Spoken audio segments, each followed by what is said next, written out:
now it's actually sending the information.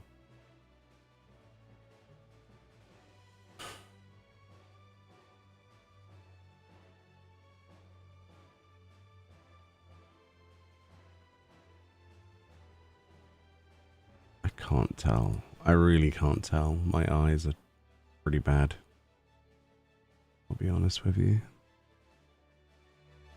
Is it going to give me warnings about encoding?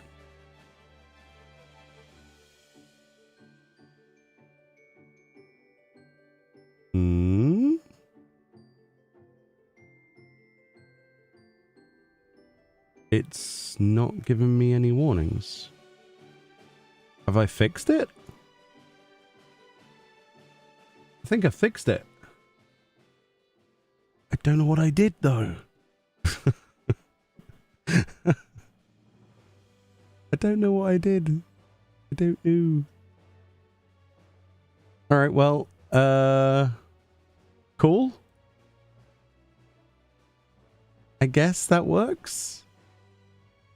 It's not throwing error messages at me anymore, which is surprising considering I don't really think I've changed that much, but oh, it's actually using some CPU now. Ah, sloppy. Very sloppy. Yes, I agree. I think we can play the game now. Awesome. Awesome. Awesome. But I needed to do that to see if I could get it to work. Sorry about that, combined chats. I apologize, but yeah, it's almost impossible to get a metric for something unless you you know, you just do it. Hopefully that's not destroyed the YouTube studio and put up tons of confusing stuff. Probably has. Let's see. Let me just check something. Oh, it's created multiple live streams. No. Why does YouTube do this? Oh, that's not good. It created like 6 YouTube live streams. Oh dear. Okay. E. All right. Well, sure. YouTube does not suck for streams, or at least not on in terms of the bitrate side of things. Right, let's do some stuff. So I wanted to do some Bicolor gemstone capping today, nothing too crazy, and just talk to you lot about 7.2 and what you're doing to prepare for the patch, if anything, what you're playing, and also just to touch base with Final Fantasy again. It's been a couple of days, hasn't it? We've been playing a lot of Monster Hunter, so I hope everyone's well and good, and hopefully I've fixed some of the issues. Hopefully. I'm trying to think where I want to farm Bicolor gemstones. Maybe everywhere? Let's see if Old Faithful Lakeland is good this time of year. Amy Valentine, thank you for your Prime. I appreciate that.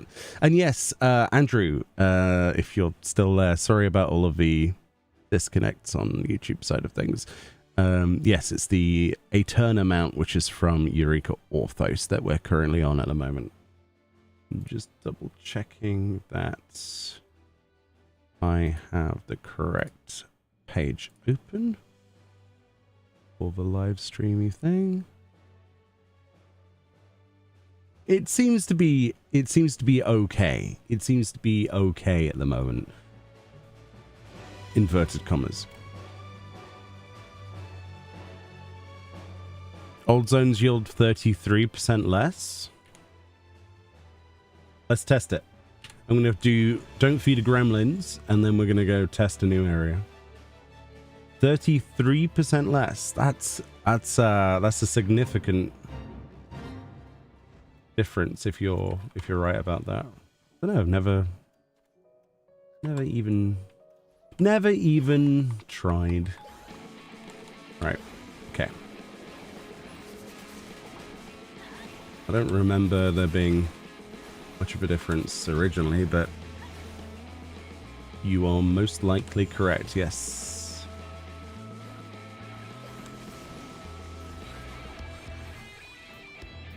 Why not test it?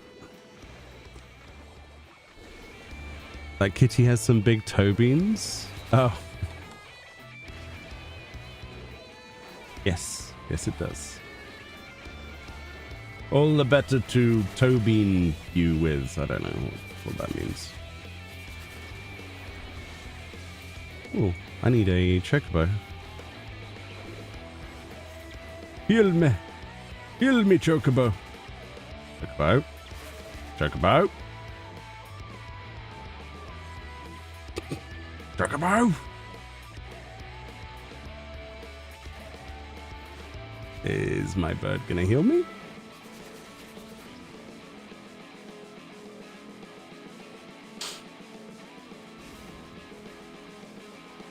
Ah, there's Choco Cure. Excellent. What do we say to death? Not today. Alright. Most of the difference comes from the boosted fates with arrows on them. Yeah, but aside from that, fate compared to fate, is it really 33% different? That's interesting. I completely believe you, it's just I've not tried it. Right, so we get 12 from that. We got 12 bicolor gemstones from an old area. So if we were to compare that with the departure, that'll do. 28. It was on healing stance. What you talking about, Willis? And that's got an up arrow. I don't want to do that because that's not a fair comparison. We'll go do Pelu Pelu Peddler and compare it. It's got 28 to beat. Hey Jogar, how you doing? I hope you're well. Welcome on in. What have you been up to lately? Yeah, I'm not getting any error messages now on the OBS side of things, so that's good.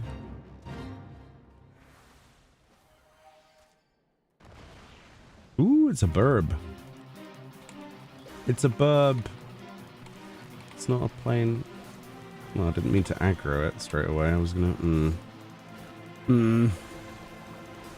Okay.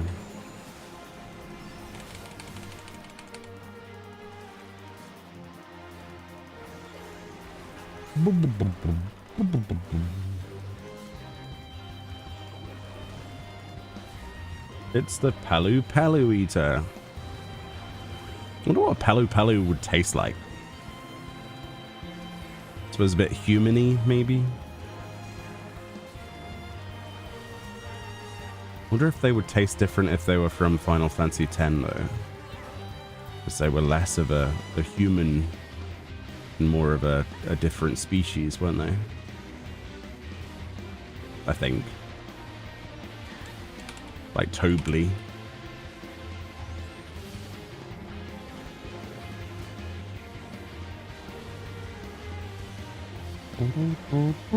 The wheel mount is from the current Savage Road tier? It is, yes. Well.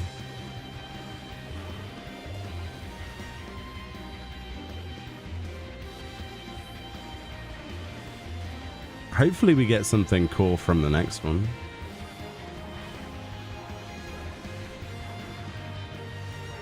And it gave us 16.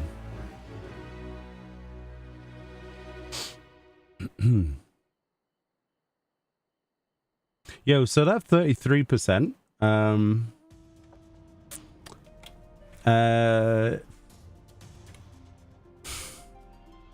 No. Yeah, I was gonna say, like, yeah, I made like a bit of a Pikachu face. Personally, I was like, yeah, current for 2 more weeks, yeah. Happy to be here doing PvP for the rewards before 7.2. Excellent. How close are you through the series.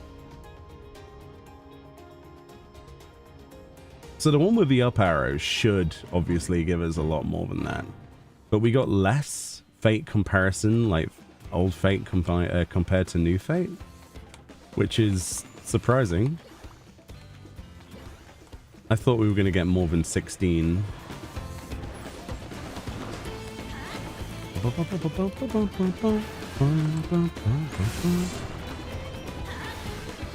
It's been a while since I've been to Urkapacha and done anything, I'll be honest.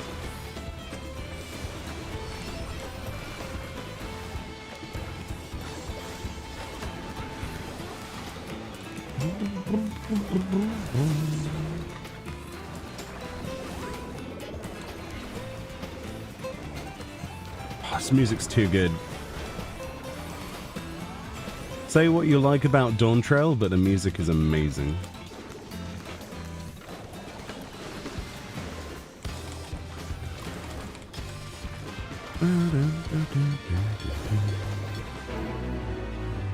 $32. So we got 28 in an old zone, 16 in a new zone, and the only benefit is the up arrow over the old zones.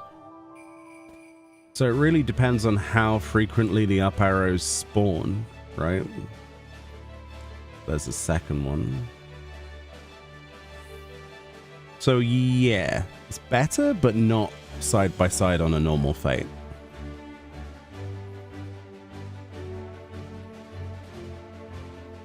Should do Fates in HFs. Ah, this is true. This is true. The only problem, I can't speak.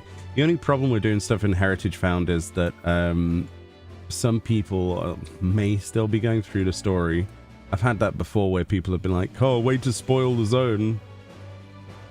I still get that. So I'm fine in a minute.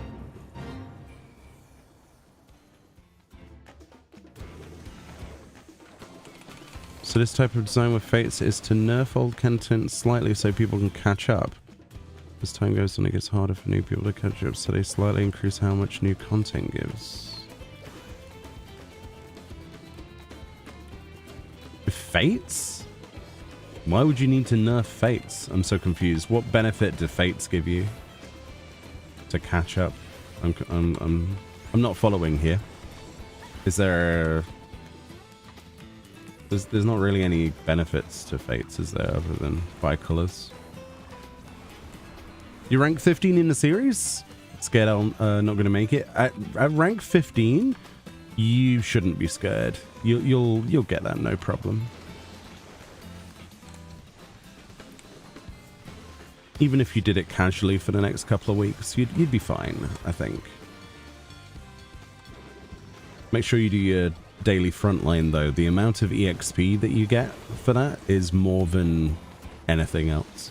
It's insane. You can get like a full level of series from winning. It's amazing. 32. Okay. And then it comes to Fates that kind of don't have a benefit. In my opinion, after 2 weeks of release, it's not really spoilers anymore. If you actually cared, you'd already be there. There's two sides to that, right? The first side is not everybody plays the game when it comes out. And a lot of people might still be joining at very early stages in the expansion. But you are partially right, I guess, if you know, but at the same time, I don't think the increase in Bicolor gemstones, I don't think there is any increase from higher level zones. So I don't think there's a benefit from me going over there. Like, the majority of my toolkit is unused here anyway, just because of how quickly stuff dies. Suppose I could play a different job, but like everything, it just melts. It's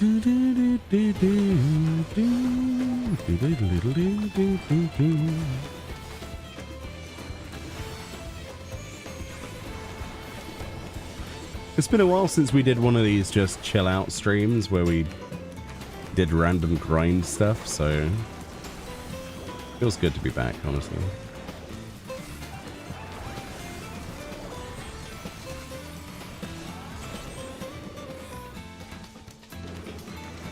There's no point AoEing that. What am I doing?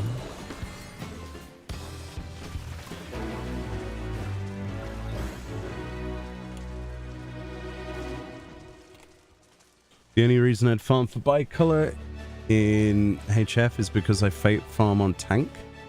Stance drops every time you sink. Oh, yeah. That I understand. That's like one of the best arguments I've heard, actually.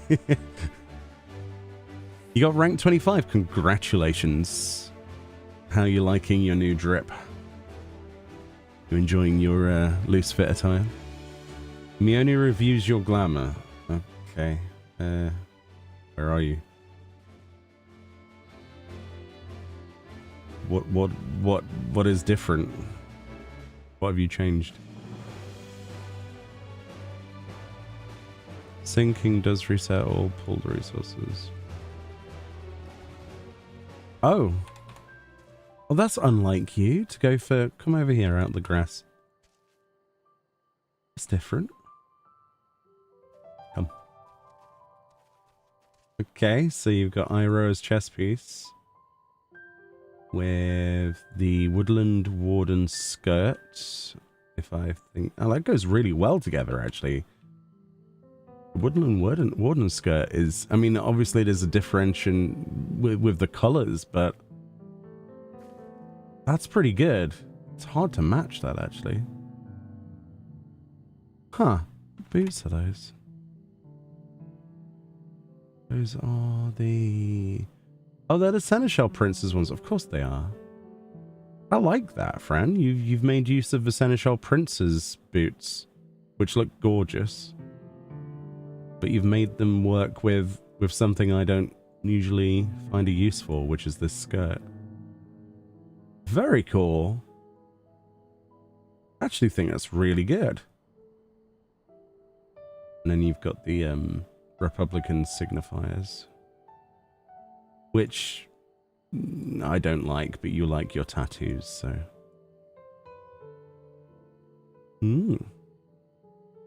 That's actually a really good glam. Nice. Surprised. Very surprised. No, I mean, I'm not surprised in a bad way, just I'm surprised you found a use for that skirt, honestly, because it's gorgeous, but wow. It goes so well. Very nice.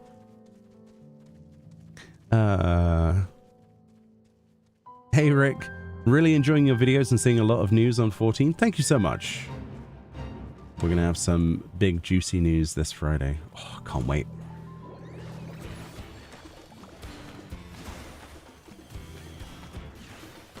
Yeah, you're starting playing it this year in free trial and having a blast. Amazing. Welcome to the game. Free trial is a great opportunity to try out the game and it's in some of the more interesting parts of the game as well. Now that the free trial is included up to where it is, there's a lot of content that I didn't realize that you could access. There's a community actually completely centered around the free trial where they have like a Discord server and they group up to talk about things. There's like achievement hunters in there, all sorts of things. But there's a huge sub community of people that will never pay for the game, and every time it gets an update they go crazy. But yeah, it's quite impressive impressive people on there. I'll get you a link to the website in a second and you can check it out yourself. But it basically shows you everything that's physically possible to do on a free trial. And then there's like achievement tracking and yeah, it's pretty cool. It's kind of like twinking, if you know that term in like World of Warcraft. Let me see if I can find you that website. I think it's right in my... I need to tab for this.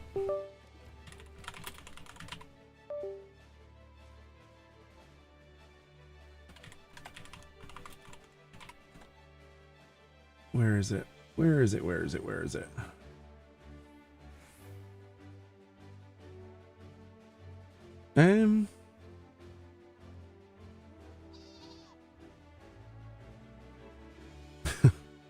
I will find it. Tab groups. Right. Free trial. Trials of Fantasy. That's what it's called. Right. Obviously not affiliated with these guys at all, but check this website out. Actually, that's a mount checklist. Whatever. If you check that website out, I'll post it onto both chats because it's curious. There's that's just a list of mounts, but if you go onto the main page, you can see everything you can physically get within the free trial. And there are like completionist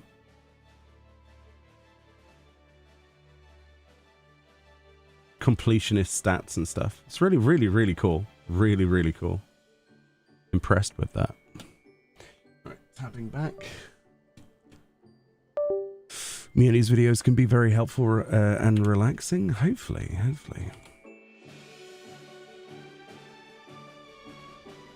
It's just fun to make videos, honestly. It's a little less fun when there's less to talk about, but some of the trophies on PS5 seems unreal. Catch 1,461 unique fish. Oh, yeah. You should do it. Go for it. Go for Big Fish whilst you're at it. The Big Fish title. I tried to go for Big Fish title a long time ago and I gave up. when I realized there was a fish that was on like a month cooldown, I was like, nah, I'm good. I gave up pretty quickly, I'll be honest.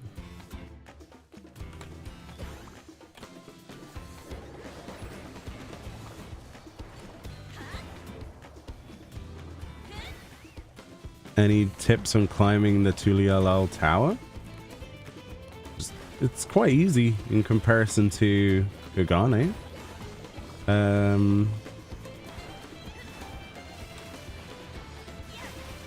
Jump sideways like this rather than face on the pegs. You'll have a much better time than if you were to try to do the jumps facing them,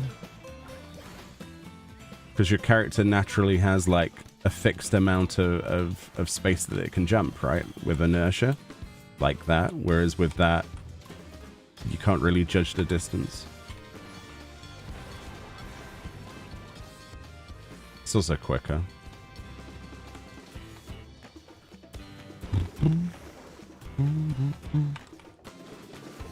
To be honest, dedicated fishes in this game scare you. They're a wild bunch, and those limited time fish time is... Yeah, big... Like, I'm not impressed by, you know, much in this game, I'll be honest. There's very few things that I can be like, yeah, this person really earned that and did this, and, you know, they deserve to be praised for it. Apart from Big Fish. Like the Big Fish title, if you see somebody with that, it's slightly prestigious. Not many people can put up with that amount of BS. I certainly can't. So. Oh yeah, level sync. I like how you used a bit of a pun there, unintentionally. You don't know how they have the patience for it. Oh, that's terrible. That's terrible. I'm not even sure that was intentional, but it was brilliant. Good job. You know that person has no life? I mean, do any of us, really? Define life. What is the meaning of it? I was so close to getting the insane title in World of Warcraft before I quit.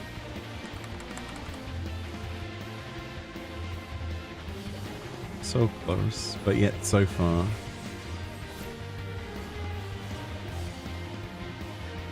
I think if I was ever to go back and play WoW, I wouldn't do any of the new stuff. I'd probably just work on those achievements. Like, that is a game where you can be an achievement hunter and get rewarded for it.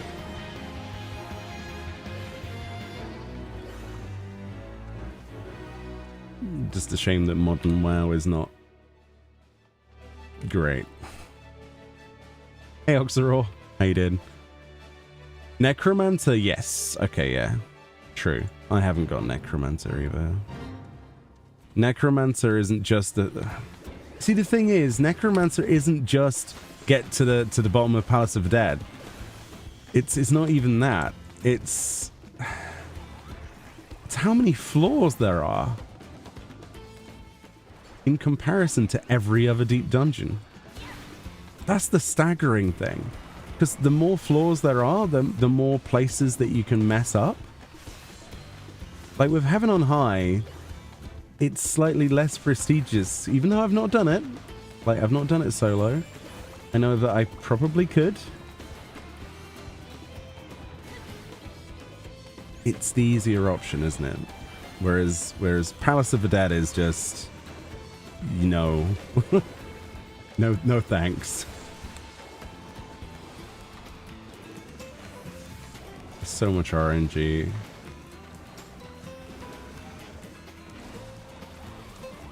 It's fun though, don't get me wrong, I love deep dungeons. Like, I can't wait for the next one. Whenever that may be.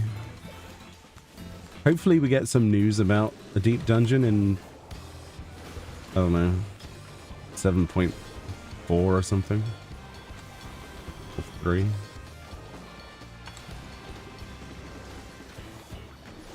Oh, I'm so excited though. Soon we get to do another Eureka style instance. I love those things. So much fun. 16. You have the insane... yeah, Ravenholt was what I was... That was the last thing I needed to do for the insane. I nearly finished it. And then I couldn't... I just couldn't be bothered.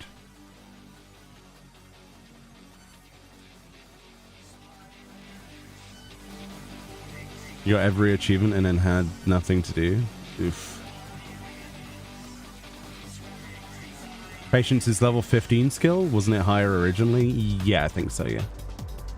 That was in one of the many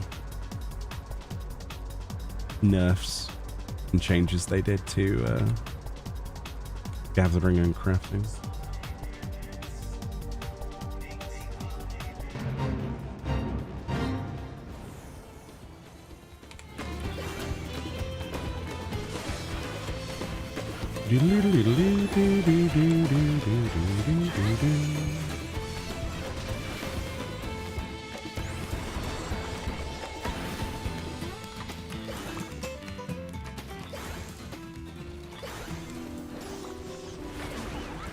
Pew pew.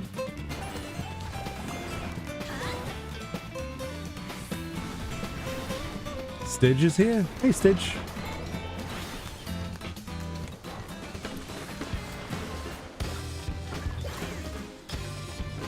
The ice stone has melted.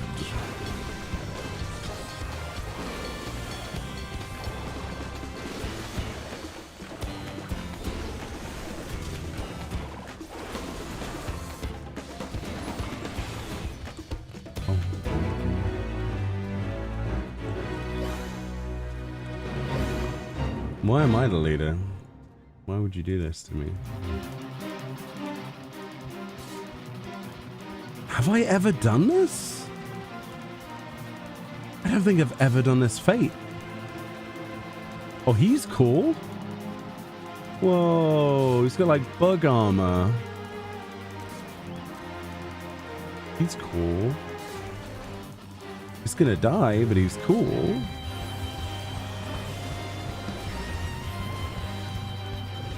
You've done this a few times.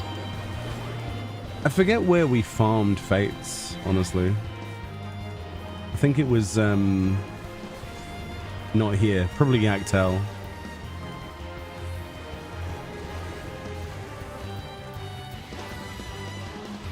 I just don't remember this one at all. You hoping that Shadowbringers will come into the free trial? Here's the thing though, if they add Shadowbringers into the free trial, then you never ever have to pay for the game ever again. Because it was such a fantastic expansion, it's not been beaten since. I think most people would probably agree with some of that. Content-wise, yeah, there's been some interesting evolutions. It's been fun, but Shadowbringers was very, very peak. If that goes into the free trial, then free trial players will have the best experience ever. There'll be no reason for them to sub for the game. Like, none at all. Did I do any mentor roulettes today? No. Oh, lately? No. I've not been doing any mentor stuff at all. I was going to go for the mount, but that's like a process that's taking me over 11 years, and I don't think I'm going to get there anytime soon. Is that it? Is that the last fate here? Cool. He's dead. That's it. Walk off. Walk of shame.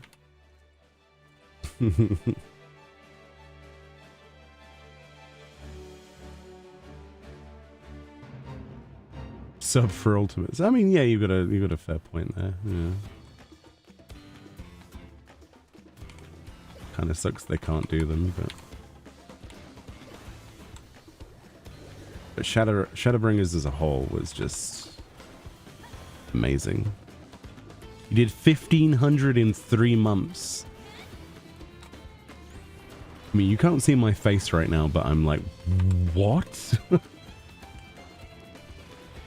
That's mad. Grats, though. That's amazing. I need to find that kind of enthusiasm somewhere. Although I seem to be lacking that kind of being able to put up with that many people on a daily basis.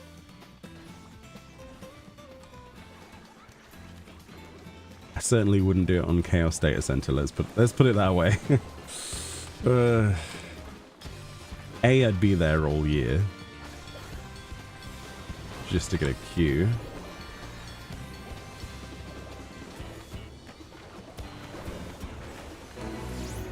Ah, nah.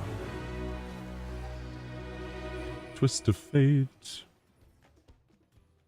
Give me more rewards. You need to re-unlock your Burger King crown. I don't think I've got it, have I? Oh no, I do. I've got PvP and PvE mentor apparently. Oh, that's it. I haven't done the crafters. I haven't finished off my Burger King crown, have I? For this series. The mentor mount is a grind, yeah. 2,000 roulettes is a lot. It's a lot. Something to do though, isn't it? Technically.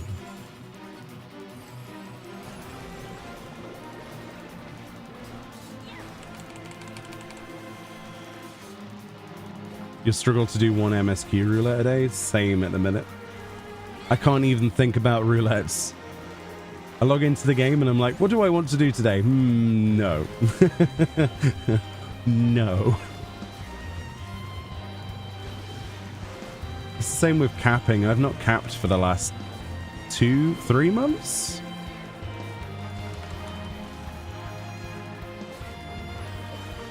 Not intentionally anyway, like it's just no interest.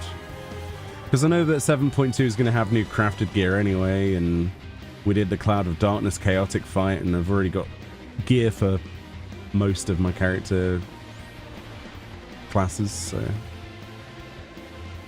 the alt jobs and stuff.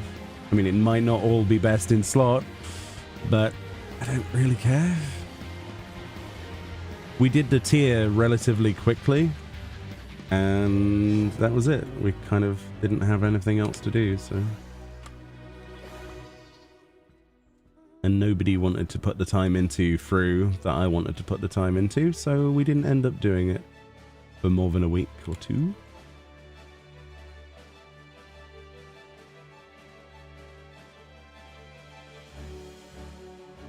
Now we have Stitch. What did we do and failed 2 of us for Glam? What do you mean? Fran, what do you mean? I'm confused. I am confused. I think the main problem with the MSQ roulette is it's so samey. Yeah, it is. It is a little bit. It's always the same stuff. It's like when you do Alliance Raid roulette and it's always the same stuff. I mean, they've tried to fix that, but it's still always one of 2 things. I hardly ever see the Ivlease series anymore. It's always the Nia stuff, which is fine, or Crystal Tower. Crystal Tower is just kind of... it's kind of boring now.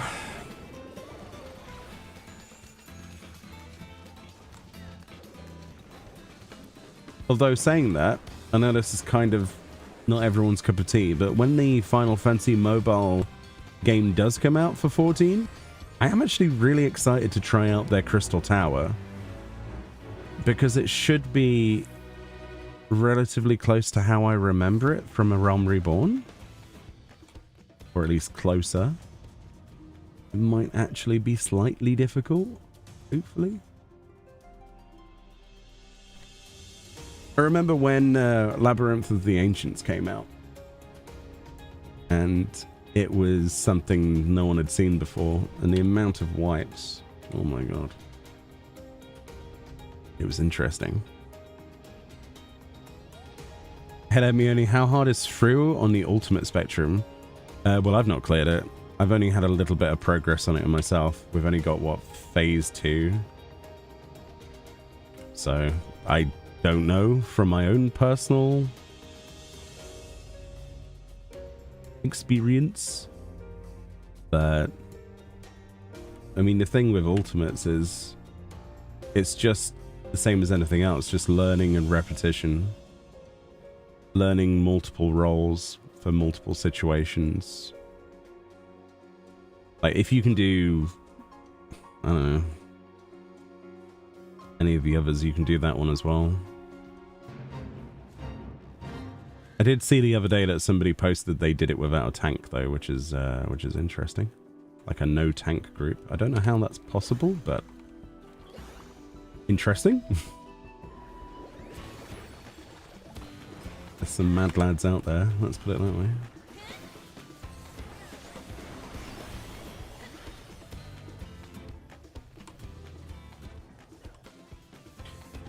My honest opinion about ultimates is ultimates aren't that difficult. It's finding people with the dedication to either progress them or listen is the tricky bit. Because things are quite tight in execution in comparison to something like Savage, you know. So there's obviously going to be a little bit of a difference in difficulty with things as time progresses, right? Like stuff like Uwu is relatively simple in comparison. But it just comes down to either finding a group that knows what they're doing, or hoping that your friends can listen, and that you can work things out before the group breaks up into a million pieces. You want to start some, but I haven't finished a Chaotic yet. Chaotic is a lot of fun.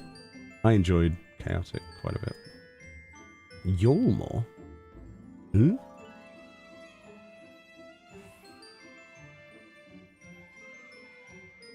content made for 0.01% of the player base.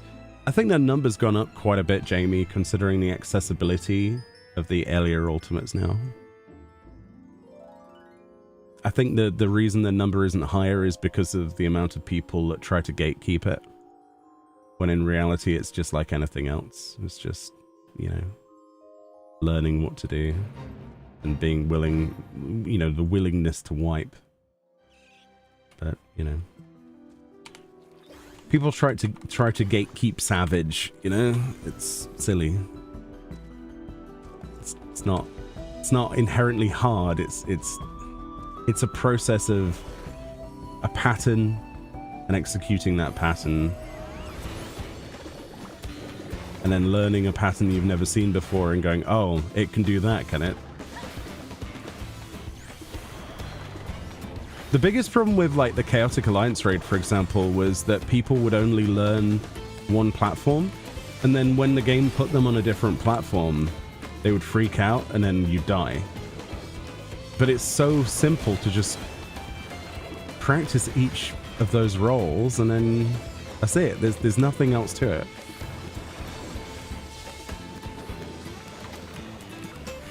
You get these people who join PUD groups and all they do is they learn the center of the room and then never go on the outsides. And when they finally get further into the fight where it throws them over, they're like, and then you die because there's a cloud ad suddenly annihilating people, or or they've put a beam on the outside through the center and killed somebody, or yeah, it's good fun, but it's not hard, not really. The only thing that's difficult with most of this content in 14 is people. And the learning. Or willingness to learn, right? And there are far too many people who will try to gatekeep it just so that they don't have newcomers in their content, which is the wrong way to do it.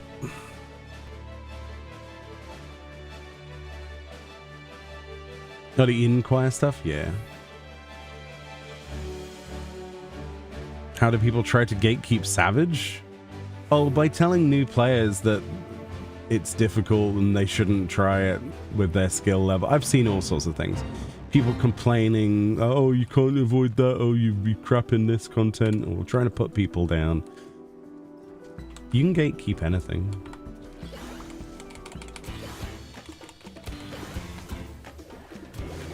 It's the Reddit mentality.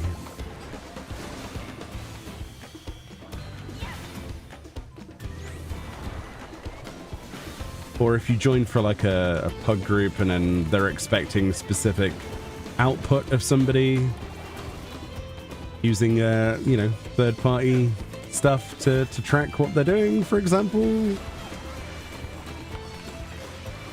Yeah. Yeah.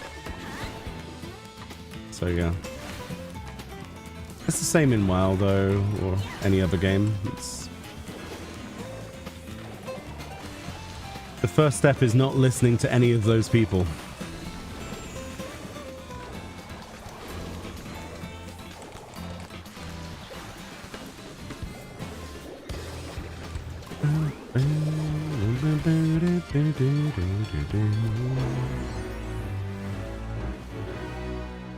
What do we got next? Oh, we're out of fates. That's great. Let's see.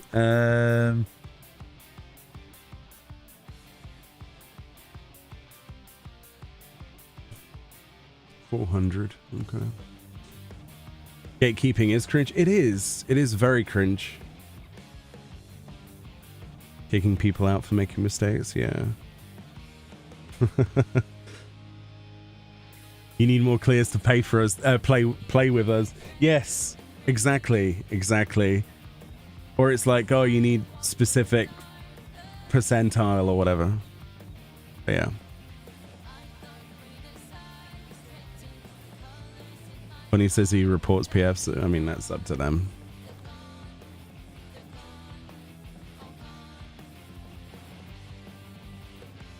Where can you pick up Painter? You can pick up Pictomancer from New Gridania. Well, actually, technically Old Gridania, near the Conjurer's Guild.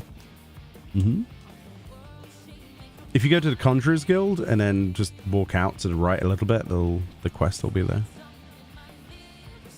Hardcore player mentality, in my opinion, elitism. You see, the thing is, there's not... I don't think there's enough in the game to be a hardcore, you know, like to really classify yourself as hardcore in this game. It's very user-friendly. I don't think there's many... I don't think there's many ways you can show off in the game. As we were saying before, the only thing that really generates prestige to most people is probably a title like Big Fish, because that involves a lot of time and effort. You know? A lot of time and effort. Like a ton of time and effort. Like Necromancer, that's relatively hard to do. One of the hardest things in the game to do. I think they probably hold more prestige. In my opinion anyway, but... it's whatever you feel, isn't it, really? If you enjoy doing something, and it feels good when you do it, like when you clear a Savage tier, don't let anyone take that from you. But at the same time, don't enforce that as bragging rights over others, because it probably isn't gonna go that way.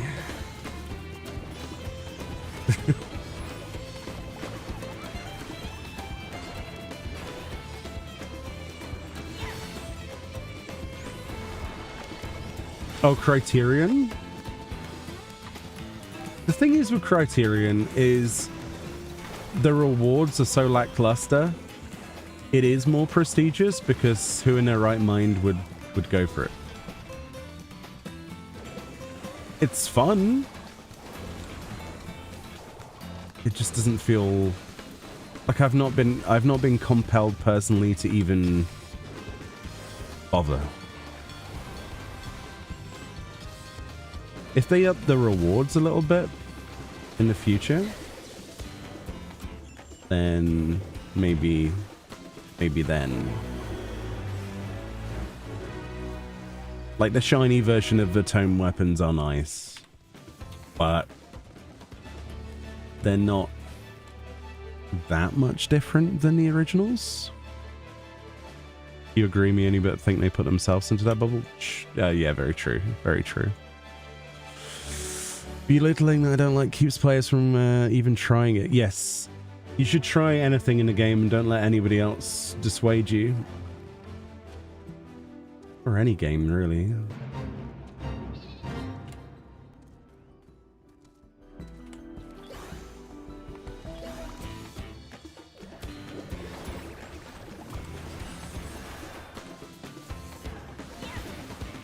I mean, some of them... okay. Some of the most, they would, yeah, how do I put this? Some of the most casual players, by their own definition, right? A definition they use and I don't, that I've met in this game, also have ultimate clears. That also have Big Fish. Insert whatever here. There is no difference. There is literally no difference. It just probably takes some people longer than others. Or, I don't know. They got in with a group that knew exactly what they were doing. Which happens quite a lot. There's a lot of fights with personal responsibility, obviously, but there's a lot less to worry about if all you have to do is learn your own stuff. And everyone else you can rely on. So yeah, anything's possible. It's not like ultimate fights are that much further ahead in terms of learning.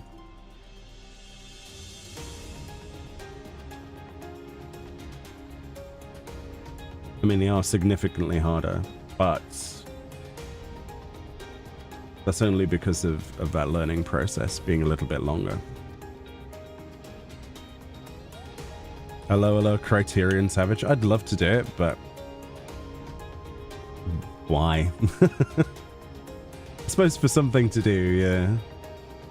It's the reason I like the deep dungeons so much, because you're incentivized to do them multiple times. Like, we did Eureka Ortho 6 times to get all of the rewards. That was great, because we got to see different forms of RNG, you know, learn the bosses better. There was encouragement. There was like at least 5 or 6 things to encourage me to want to do it.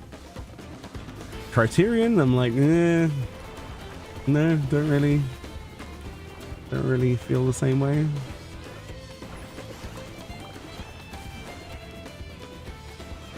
What they need to do is put a Criterion Savage mount. They just do. Something tangible, something sexy that everybody wants. Then you'd get people interested.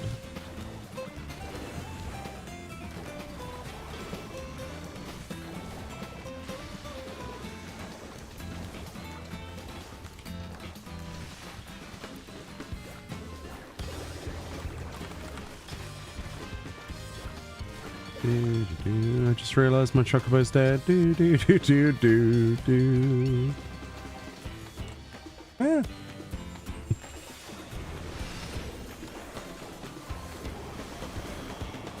You'd love it if there was room in the game for people who want to do ultimates to get together. Now you see, that's what the fellowship system was supposed to be. Do you guys remember that? Do you remember when Square Enix was like, introducing the fellowship system? It was like supposed to be a community tool. I forget even how you get on it now. God, how do you get on the fellowship system?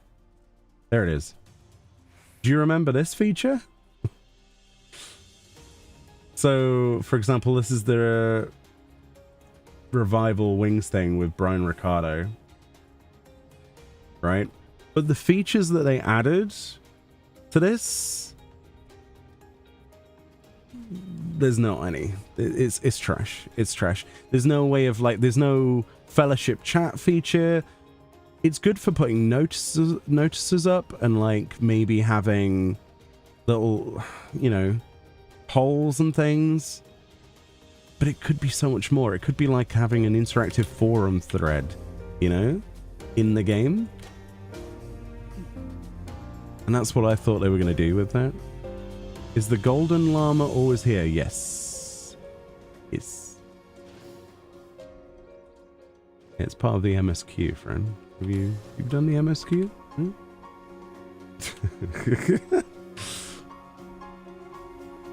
Leveling your chocobo is one thing I've never done. Yeah, I don't think I can be bothered either. My chocobo is still rank 12, and I don't see the point in leveling it.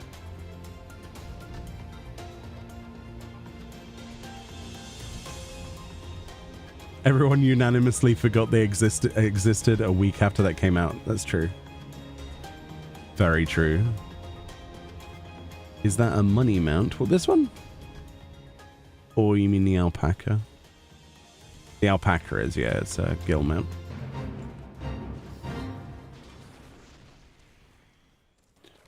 It's a snake thing.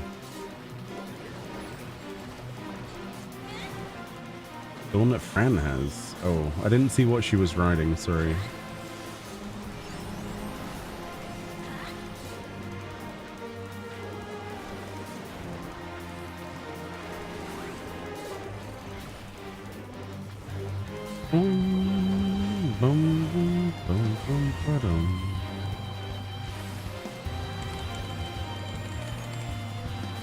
It's nice seeing so many people come out and talk today. It's nice. I didn't think we would get like anybody to talk to, honestly, on a Final Fantasy stream today because, well, yeah. Bit of a lull in content, isn't there, in the game? But I think a lot of people are starting to realize that maybe there are a few things they want to log in and do before the patch comes out.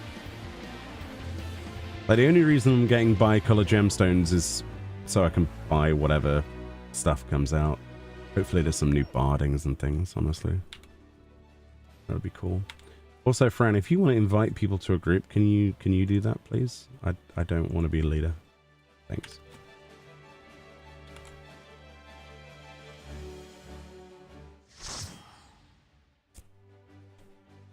You want the Realm Reborn warrior weapon or the relic? Ragnarok. Oh, Ragnarok. Why can I not eye search for Ragnarok?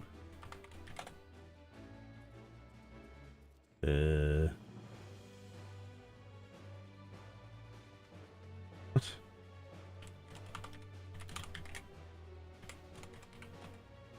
Okay, my eye search doesn't seem to work. Whatever.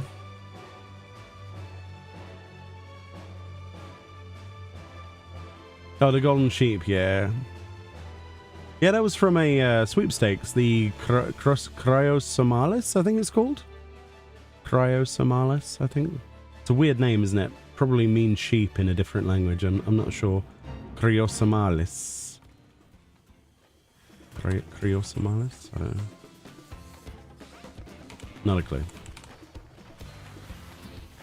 Shoving the responsibility away. Well, she keeps saying, oh, such and such is here. I'm like, okay. There you go then. Wait, why? We're in an 8-man party now? Nearly? Oh. Okay. Cool. I like it.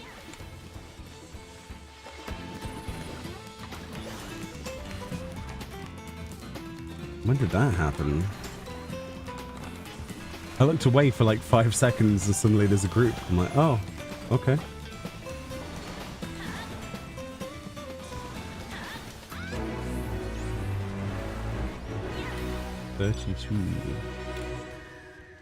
I'm lazy. I'm teleporting.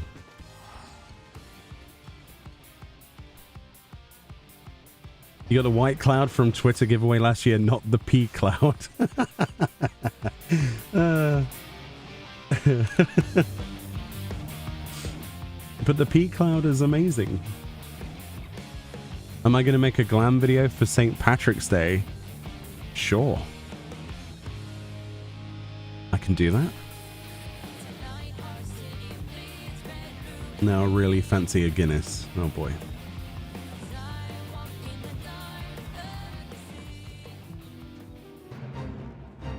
I need to do more glam videos, to be honest. It was quite fun to do the last one I did. I was like, yeah, I remember these videos. I kind of fell out with Glamour for a little while. Because some of the ideas I had just didn't go together. I think I've finally got back into the groove of it again. You know, the worst thing is, like, when you sat down and like, right, I'm going to make a Glamour video today, and I'm going to do a video based on this. And then you look at it, and then you go, actually, that looks horrible. What was I thinking? There must be a better set of thigh highs in the game to go with that. And then you sit there, and then you go through the Lodestone, like the Eorzea collection and the Lodestone pages, trying to find something that looks good for hours. And then you finally find something, and you put it together, and it looks trash. That's basically how it's been recently with Glamour videos. There are only so many combinations that work. Mostly because of texture differences. Like, I don't know if anybody else has noticed how horrific some of the DawnTrail textures are on some of the dungeon gear. Like, the dyes it just doesn't work. You can't match it to anything other than other pieces of the same dungeon set. It sucks. Some are fine, but it's horrible. But, you know, maybe they'll update some of the textures for older clothing to be the same in the future. I think that was their planned process, wasn't it? If I remember.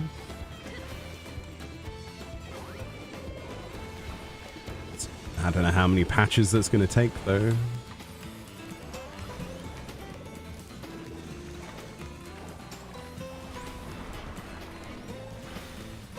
You're still hoping they will unlock crafter gear for Glam? I've wanted to be able to do that ever since I ever met Chloe Aliapo in the game. The first time I saw Chloe, I was like, it would be so cool to make a grown-up Chloe. And then I realized that you had to be crafter. Well, actually, I think it's, isn't it it's Land King, isn't it? I forget now. Gatherer, I think. I forget. And what makes it worse is that to know that both China and Korea both have the crafting and gatherer glamours unlocked on the cash shop. So you can purchase lookalike gear, basically. And all you need to do is make sure that you have reached that required level on your crafter and gatherer. So how it works in the Korean version is, or the Chinese version, let's say, for example, you want to use the Weaver coat from, I don't know, level 50. Oh, we're moving. Okay. A level 50 Weaver coat. And all you need to do is get to level 50 on a Weaver. And once you've reached those requirements, you go to the Crystal Shop, which is their cash shop, and you can purchase a level 1 completely unlocked version with the only requirements that your character has at least level 50 Weaver on it somewhere. And then you can then apply that to any glamour. So if you didn't know that was already possible on the other versions, you're probably going to be very upset learning that. It's a bit of a take, isn't it? A bit of a pee take. It's like, really? Where's our love?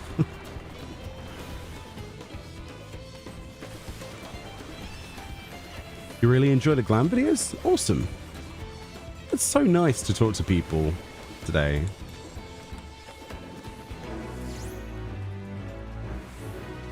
Seems like ages since we did a 14 stream. Are we going anywhere? There's a plus fate down south. I'm not teleporting this time. Okay, I'm going to teleport. I'm lazy. It is upsetting, but it also might make it over here eventually. They've had that since the version launch, though. Which has been however many years. Seriously, you want the blacksmith chest wrap? No reason for it to be locked. Yeah. It's sad, isn't it? Honestly. Do I have a mentor mount? I do not, Kitty, sadly. My ability to put up with other people hasn't extended in this game long enough for me to do that many roulettes, I'm afraid.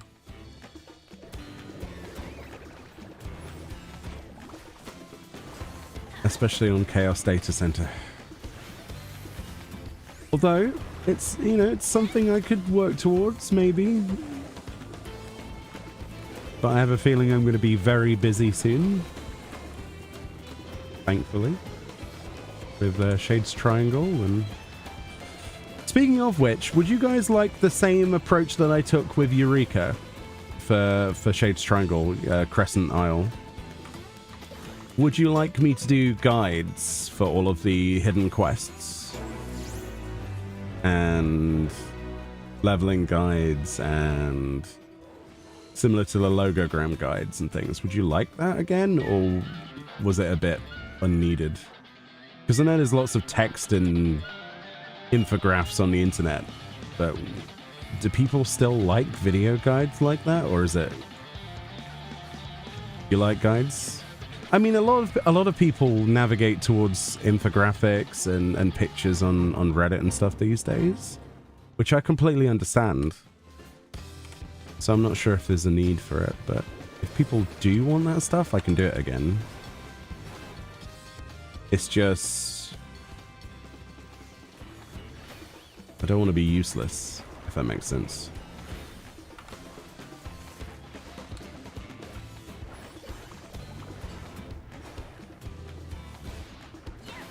Would I do another community event? Yes.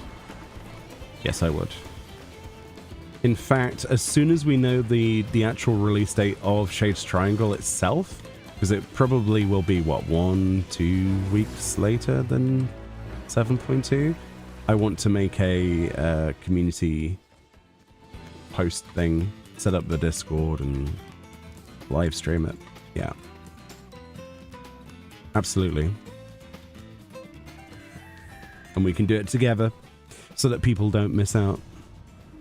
We'll likely end up doing that on the light data center though, if they allow cross data center.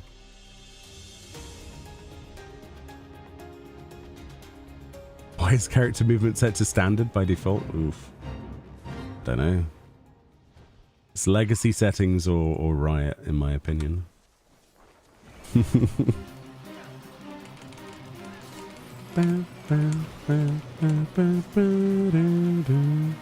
Video guides are quite a bit easier to follow. I suppose the best thing about video guides is that you can pause them. As long as the person is clear. Like my pet hate is when somebody, for example, if something like an error message that Windows throws up and you're trying to figure out what it is, and you go on YouTube and there's this one guy, the one guy has uploaded a YouTube video on the topic that you talk about. And he's like, hi guys, welcome guys. And then he sits there for 30 seconds talking about ringing a bell and the rest of it. And then when he finally gets to the point, he goes through the menus so quick that even if you pause the frame on the video, it just shows you a phase transition between the frames, and then you're back to square one. I hate that stuff. Hate it with a passion. And it's the same with video games as well. It's like, right, how do I get this mount? Well, you need to do. And it's like so fast. Hate it. Hate it, hate it, hate it. Thank you for the hydrate. I'll get a drink in a minute. Are you planning on staying on Chaos or moving to Light? The problem is, we don't have to move to Light physically to play on Light. And since we've got like an FC mansion, I've got a private house, so as Fran's got a personal house, and a lot of our friends moved to Chaos kind of permanently. We don't have to move though. We can just use the login feature and we're on Light, so. It's a shame we have to do something like that to get enough people to do anything, like for Duty Finder and things, but, oh wow, this thing's gonna die. Yeah. At least there are solutions. Don't get me started on the Chaos and Light divide. It's so annoying. They should have never split apart EU in the first place, but there we go. You doing that is the only reason I've cleared Eureka? Okay. We'll do it again then. For sure. I'm so excited though! Oh, dude! We get to go into another Eureka style instance. You have no idea how excited I am for that content. I love it. All of the different fates, you know, the notorious monsters. All of the places to accidentally die to dragons or some other BS that one-shots you as you walk through somewhere if you don't walk, or... Ah, dude. So many good memories. And then hopefully there's something as good as Baldessian Arsenal, because they were talking about a dungeon, right? Like a raid. Oh, super excited. There's two things I'm excited for most in Final Fantasy XIV DawnTrail. One is that. And the other at this point is, well, actually three things. I'm excited for Shades Triangle because it's going to be more Eureka, and who doesn't love that? Well, I like it. And Cosmic Exploration, because that's going to be just insane. Hope we get some footage this Friday. And then the third thing is I just need a deep dungeon in this expansion, and then I'll be happy. I think those are the only things I really look for in expansions now. The MSQ, meh. It's okay. It's not why I play the game anymore, so.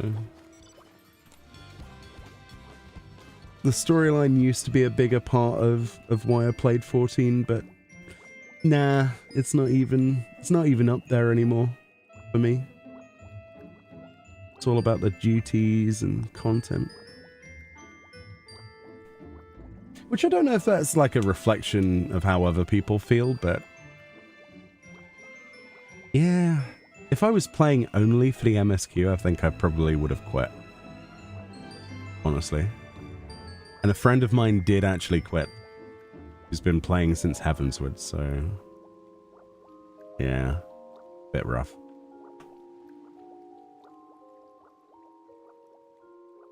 But yeah, I'm looking forward to Deep Dungeon and Cosmic and exciting. A variant dungeon with better rewards. Yes. Yeah.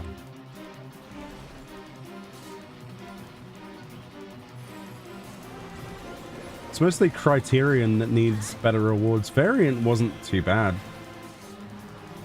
The problem is that you could get away with doing Variant and getting the more important stuff without having to go and do Criterion. That was the biggest issue with content and reward balancing. 24-man Variant dungeons.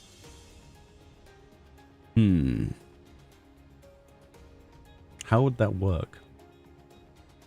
Just there you are next to like Nanamo. Oh, I see you brought 23 of your friends. I don't know how we're gonna fit in these catacombs. Wouldn't that essentially be an alliance raid though? Technically, if you think about it. Isn't 24-man Variant as a concept, Fran, just an alliance raid? Because the difficulty remains the same.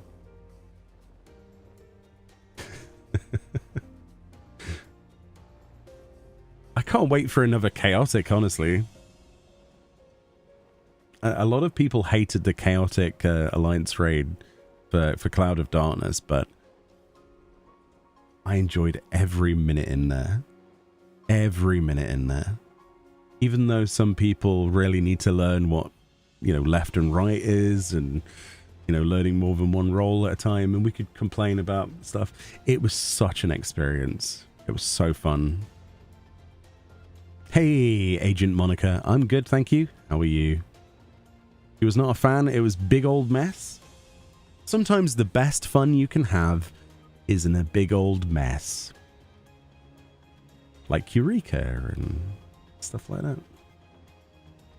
That does mean that we can line up all of those regalia mounts again, though, for a screenshot. Because last time we did the Eureka thing, we had so many regalias in a row that it was cutting off. Like, the game couldn't load that many cars at one point. So I'd like to do that again for Shades Triangle. Just have an army of cars. Chaotic was my nudge into harder content. I went to do Extreme and Savage after clearing it. That is awesome. That is exactly what they intended. When it comes to like a leg up between content, I don't think anything did a better job than that. We were supposed to have like Variant and Criterion to be that kind of leg up, but Criterion Savage, in my opinion, is probably harder than the Savage tier itself. Any of the Savage tiers. Actually, easily harder. Because of the 4-man nature of it as well. You loved Eureka too? Yeah.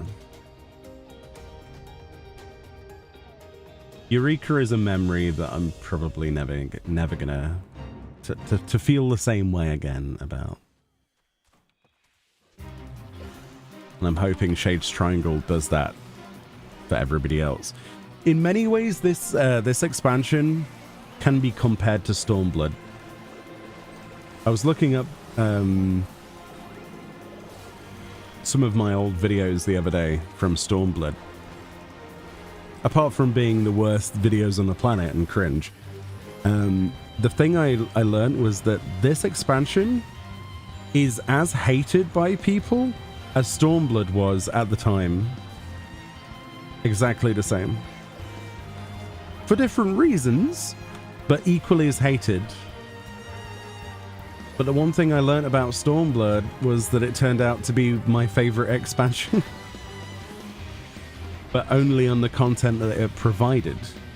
So there's a good opportunity for Square Enix here to put out one of the worst storylines ever, in some people's eyes, but some of the best duty content ever.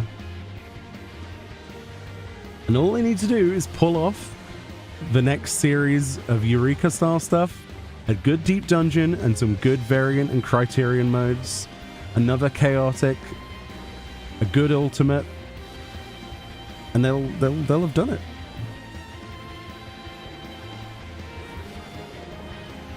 At least I think so.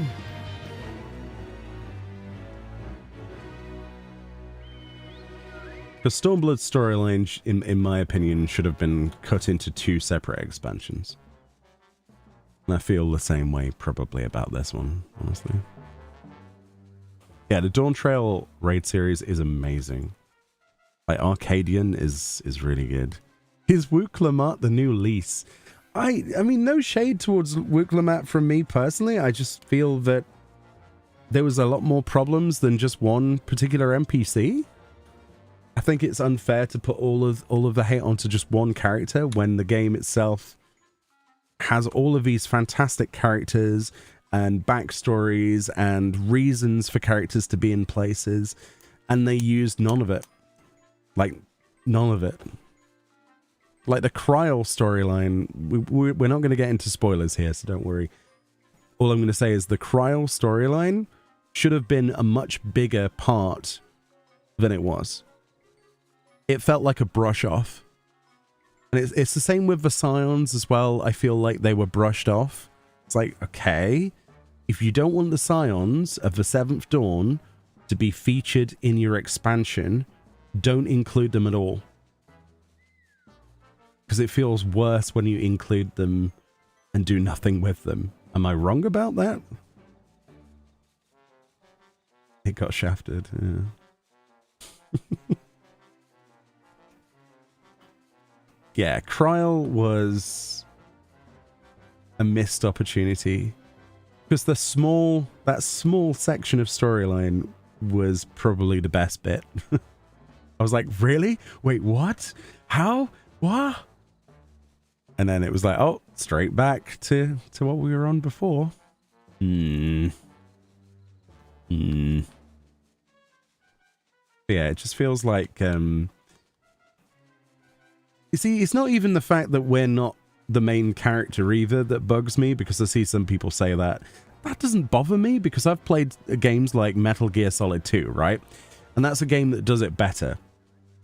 So in Metal Gear Solid 2, after playing Metal Gear Solid 1, right? A bit of a comparison here, bear with me. So the first game, you play as Snake, you play through the game, you feel like a badass. The second game, you play as another character, Raiden, looking at Snake. You never get to play as him apart from the first, like, 15 minutes of the game as an intro on the tanker section. But the reason that works, or at least I thought it worked, was because it gave you a better appreciation of the main character and how powerful they are. And I don't think they've done the same with this. They've made us feel kind of unnecessary. Like, do we really need to be here? Like, wouldn't we better off being retired as a warrior of light? It just feels a bit strange.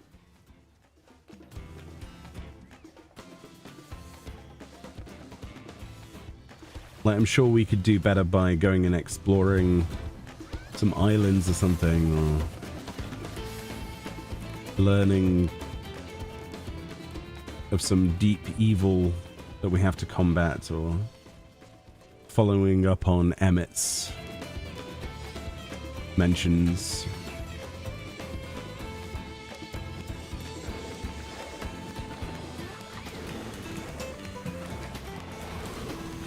Kral should have been the focus character. I actually agree with you because of how they introduced the storyline in that patch. It felt like Kryl at the time, even on that patch before the expansion came out, it was more interesting to learn about her backstory because she was an established character than learning the ins and outs of a brand new character. And I think it would have done better if characters like Glamour and Kona, which are great characters, right? In their own respect, they could be great characters. But the fact that they were pushed as the main characters as opposed to getting to really learn about the backstory of what her grandfather, what Kryl's grandfather was up to over here and the rest of it. There were only little snippets of that, whereas those could have been the big twist, you know. And I think I would have respected the sub characters of DawnTrail more if they were introduced as sub characters and sort of like their storylines were teased. It feels like we would have had a better appreciation of characters like Glamour, Kona, and other characters if we had had the expansion with them just at our side. So we learned what made them tick, how they were, you know, what their troubles were slowly as a sideline, and then we probably could have gone into another expansion, i.e. DawnTrail, you know, the second half, call it what you will, 8.0, and then I probably would have been a little bit more accepting, and I think other people would, of the characters on hand. Because Kryl has been around for a long time, and the last time we got real storyline for Kryl was in a cutscene in Baldesion Arsenal. I mean, let's be honest. The last time Kryl had proper screen time was in the end of a quest line that very few people saw. So, you know.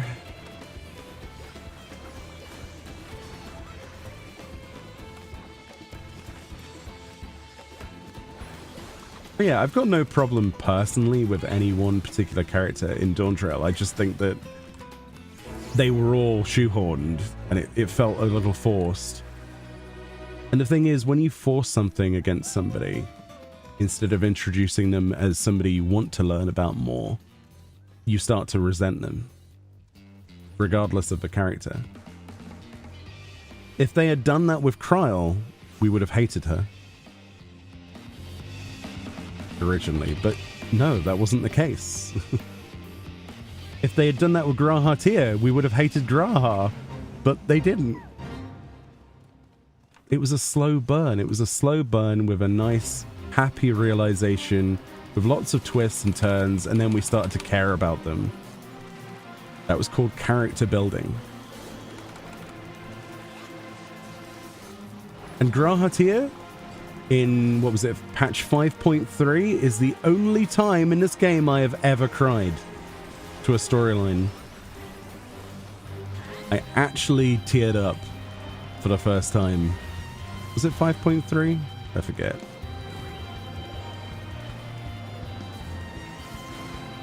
I mean, that hit hard because I'd had so long in the game resonating with the character.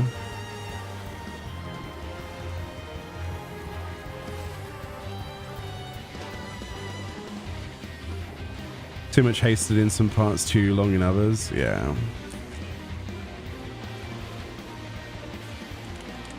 Like I say, me personally, I have no problem with any one character. It's not the character's fault that they were shoehorned in.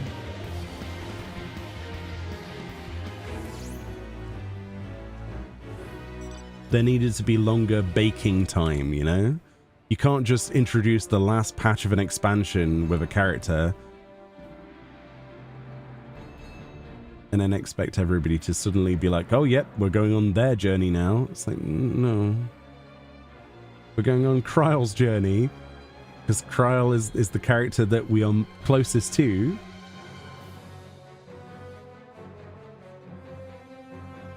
I don't know. Weird. I think my problem is that I have attachment to characters that are slowly introduced to me, and I start to care for them the longer they're there. It's like Tataru. I mean, if anything ever happened to Tataru, it would be the worst thing ever. Like, it would be the end of days for me. Characters like that have been here for so long, and you slowly learn about them, and you learn their little foibles and their backstory, instead of just being a receptionist, you know. They grow on you.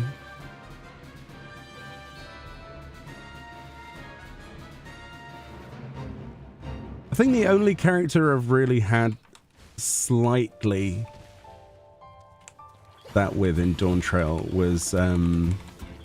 was probably slightly with Kona. Slightly. Mostly because he was just more likable from the offset. Like, he didn't... I think it was because of the same reasoning. I liked Kona a little bit more because he wasn't the main character. And he was the one I wanted to win the throne because he was the most reasonable at the time of all of them. But you didn't really, you know what I mean? He wasn't always on screen. He didn't need to always be on screen. It was still quick though, very quick.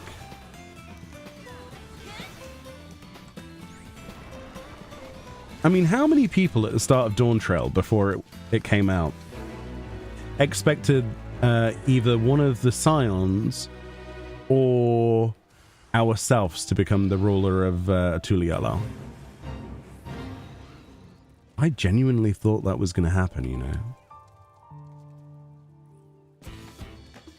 I was going to have the idea of that, well, none of them can get away with what they're doing. None of them have good enough reasons. Maybe this is our calling. Maybe we could put them in the right place. And that we would either lead or one of the Scions could lead. Definitely not Alpha Nova. He had his time with the Crystal Braves. It didn't end well.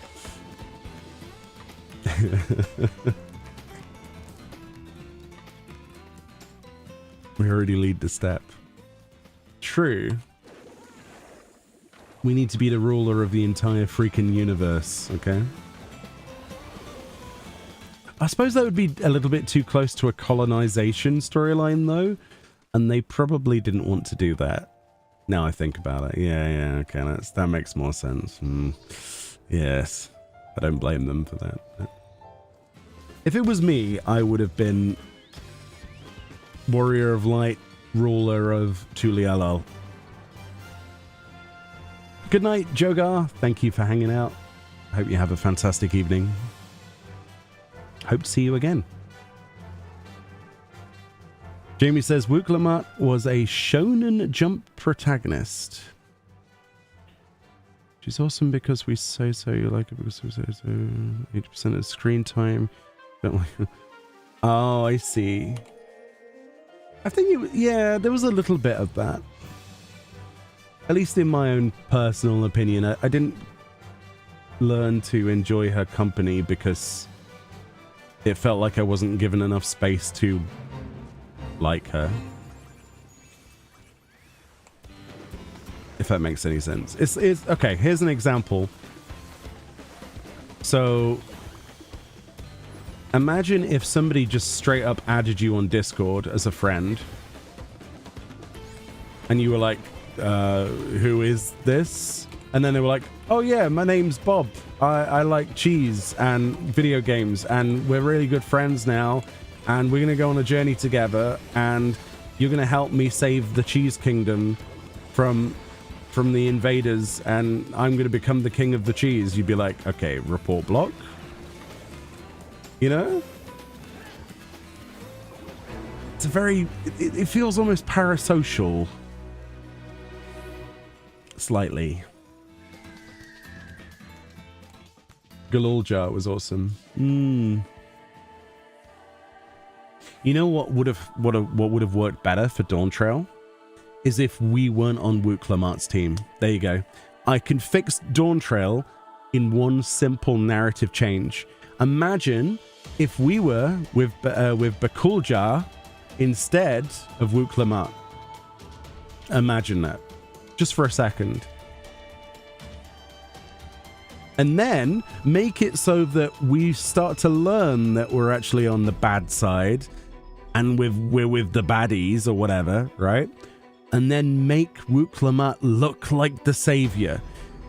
Distance our character from Woot Clamart and her entourage and make them look like the savior in many occasions, but without forcing that. Make us have that resolution in our own head. Make us choose badly and realize, oh, actually, this guy we're with is a bit of a dick. It would have been an interesting twist and would have probably made us more interested in her, right? Distance makes the heart grow fonder and the perspective is shifted. You can't just make a hero by calling them a hero, you know what I mean? Look at any Final Fantasy protagonist. They certainly don't start out as heroes, you know? Ah, dear. Look at a certain Dark Knight that turned into a paladin, for example. Yeah, that's what I'm talking about. You resonate with a character better when you see their flaws. And then you realize that they have something worthwhile afterwards.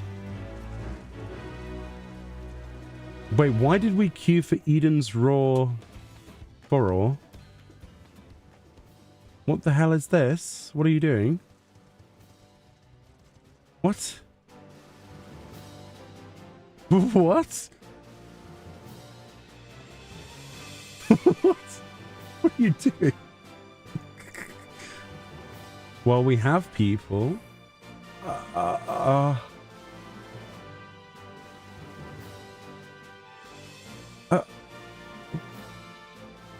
People want to leave. Did you even ask them if they wanted to do Eden? Meoni not looking at party chat. Okay.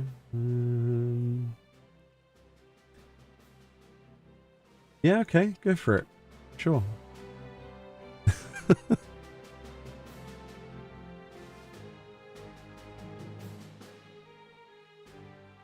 You wish you were with the twins, stayed in Glamour, and we traveled with Kralistinian and we could act as a healer and DPS for sure. Some tank and DPS. The first trial, like Amalja. Traveling with Zeralja could act as a healer in it. Yeah. I don't know. There are many reasons that people didn't like a storyline or a specific narrative.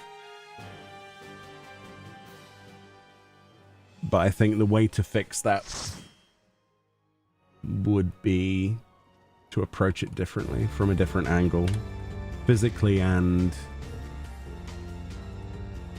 narratively.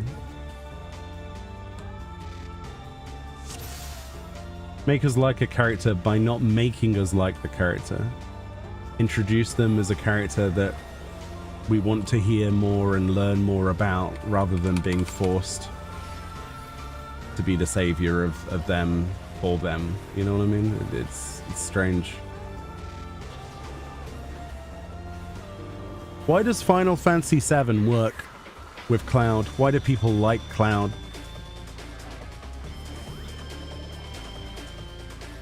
I mean, one of the biggest reasons is because he doesn't start off as a hero.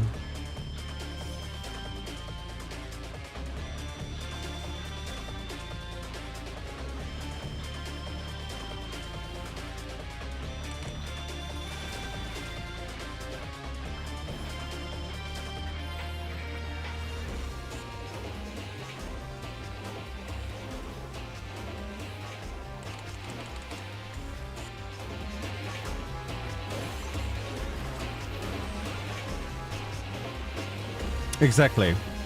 His character flaws are him. It what makes him relatable, but also seeing that evolution of his character.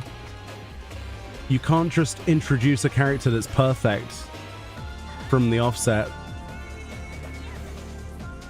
That their flaws are tiny, like, oh no, I don't like alpacas. It's not the same, is it? No, it's not the same feel as, oh, we are literally terrorists destroying a power plant to prove a point.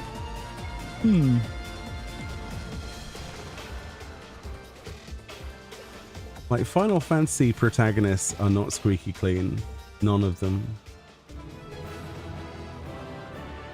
Here you go, friend. 2 pairs of boots. Is that what you wanted?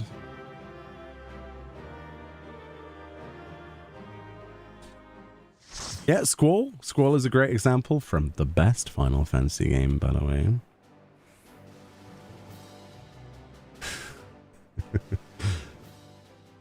Most antisocial, yeah, whatever. Oh, I want to play 8 again. So good.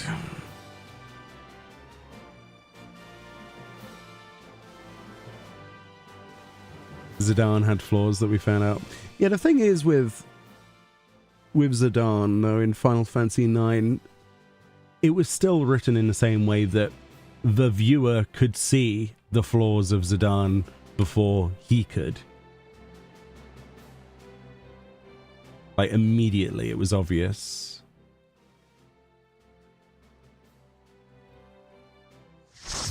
But to be fair, in 9 I cared more about Vivi than anyone else anyway, so. What's this? Princess Garnet? Nah, Vivi though. Vivi was the main attraction for me. It was such an amazing and sad storyline.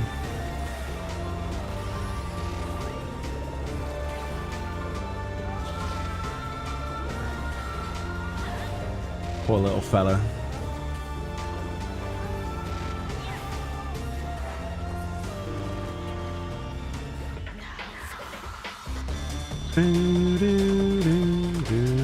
Absolutely loved your seed glam.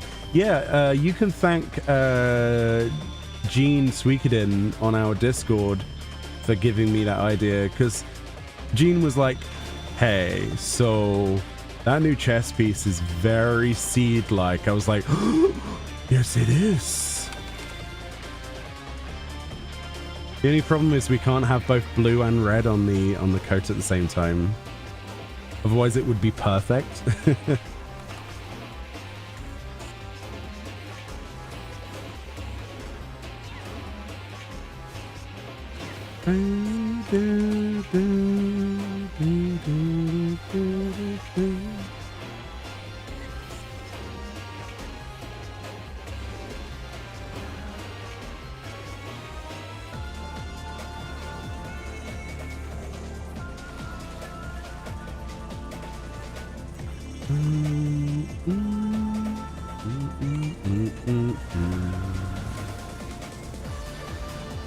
Ooh, jump party. Nice. It's like we're playing Smite.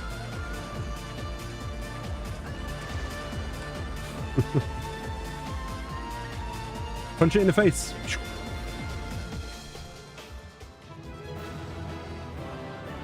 There you go, Fran. 2 helms. Is that what you wanted?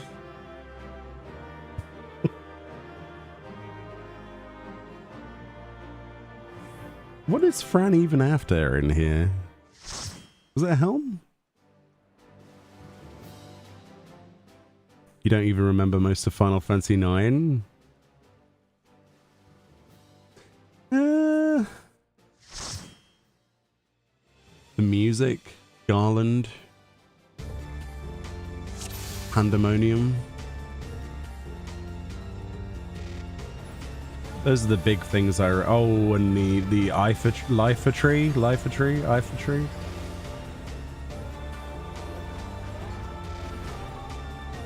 And Gira Vegan, and oh dude, so many flashbacks. And Queena.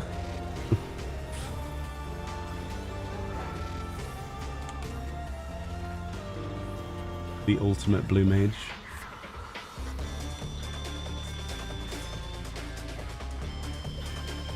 Freya was, yeah.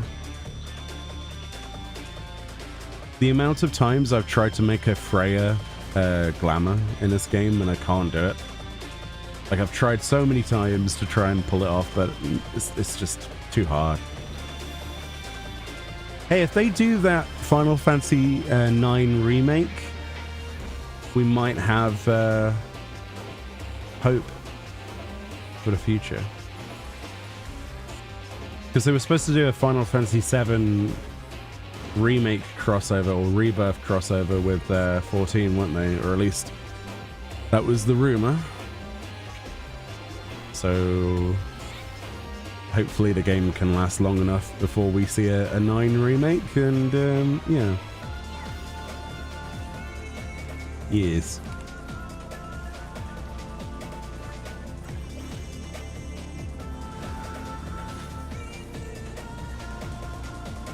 Need a proper 8 remake first? See, the problem with Final Fantasy VIII is it's a lot more niche. Like, it's my favorite FF game, but I think we might be the minority. Well, there's your gloves. That's what you wanted, isn't it?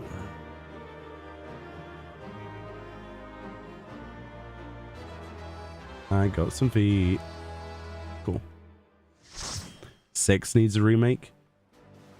Just trying to imagine what they could do with a World of Ruin in today's graphics. Can you imagine that? Oh my god.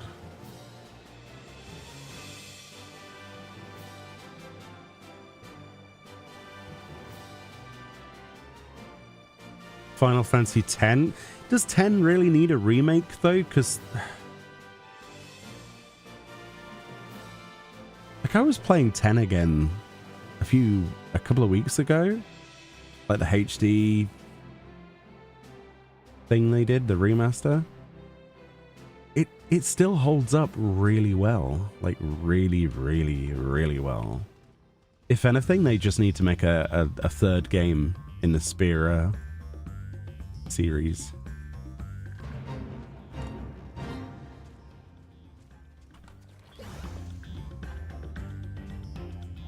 Oh, double sync.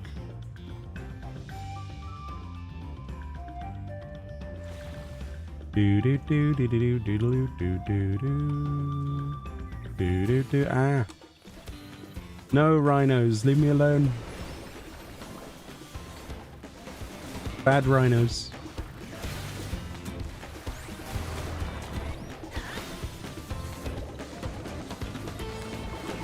Little do do do do do do do.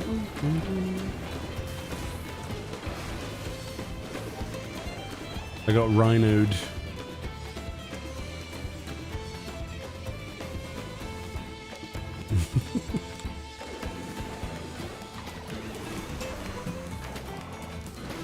You didn't enjoy 10-2 story?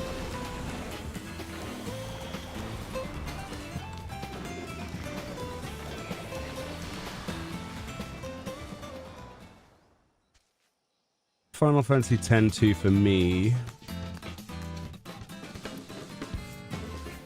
which probably is going to annoy you, is one of my favorites. It has probably the best job system in any Final Fantasy game I've ever played.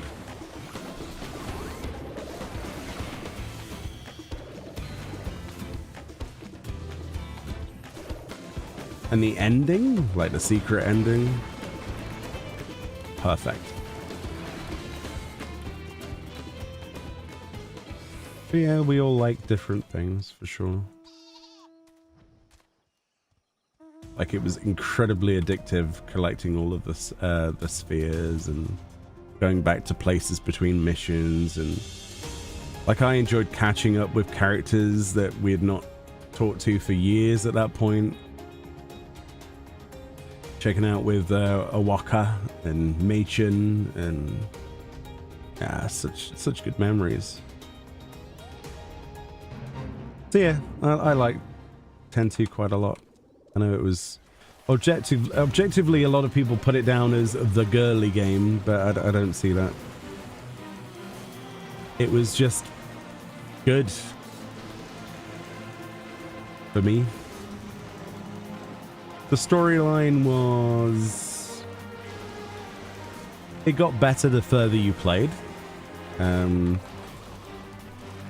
Especially when you learn about the backstory of certain characters to do with 10 itself, and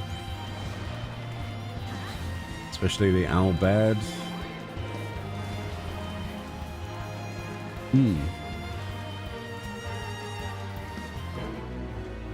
I played that Infinite Dungeon game that came with the remaster, and it's pretty awful. There's like this little, what was it, last chapter or last story or something? I forgot what it was. Lulu is pregnant, but they didn't bother changing her character design. Well, she wouldn't fit into all of her straps.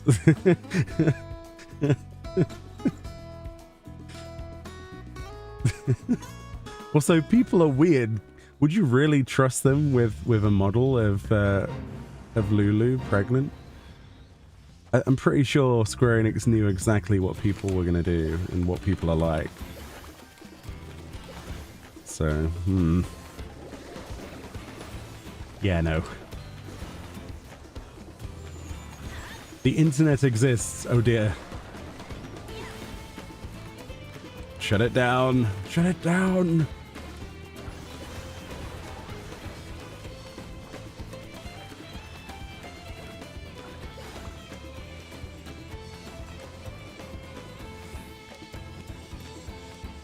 But quite honestly, low-key, Final Fantasy XII was one of the best offline MMO experiences I've ever had.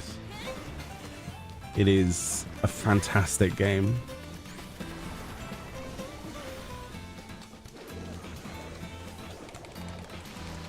And it's so obvious that it was originally going to be an MMO.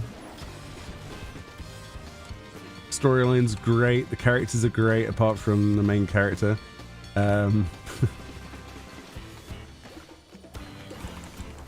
Areas are fantastic, music's amazing. It's hard to beat old FF, isn't it? It really is hard to beat old FF.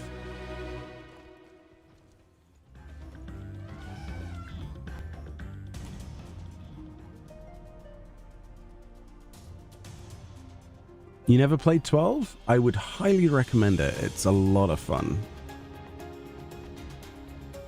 You changed your gloves? Nice. You've only ever played 13? Excuse me. I repeated. Waiting for the entire trilogy to be remastered before I bother with the sequels.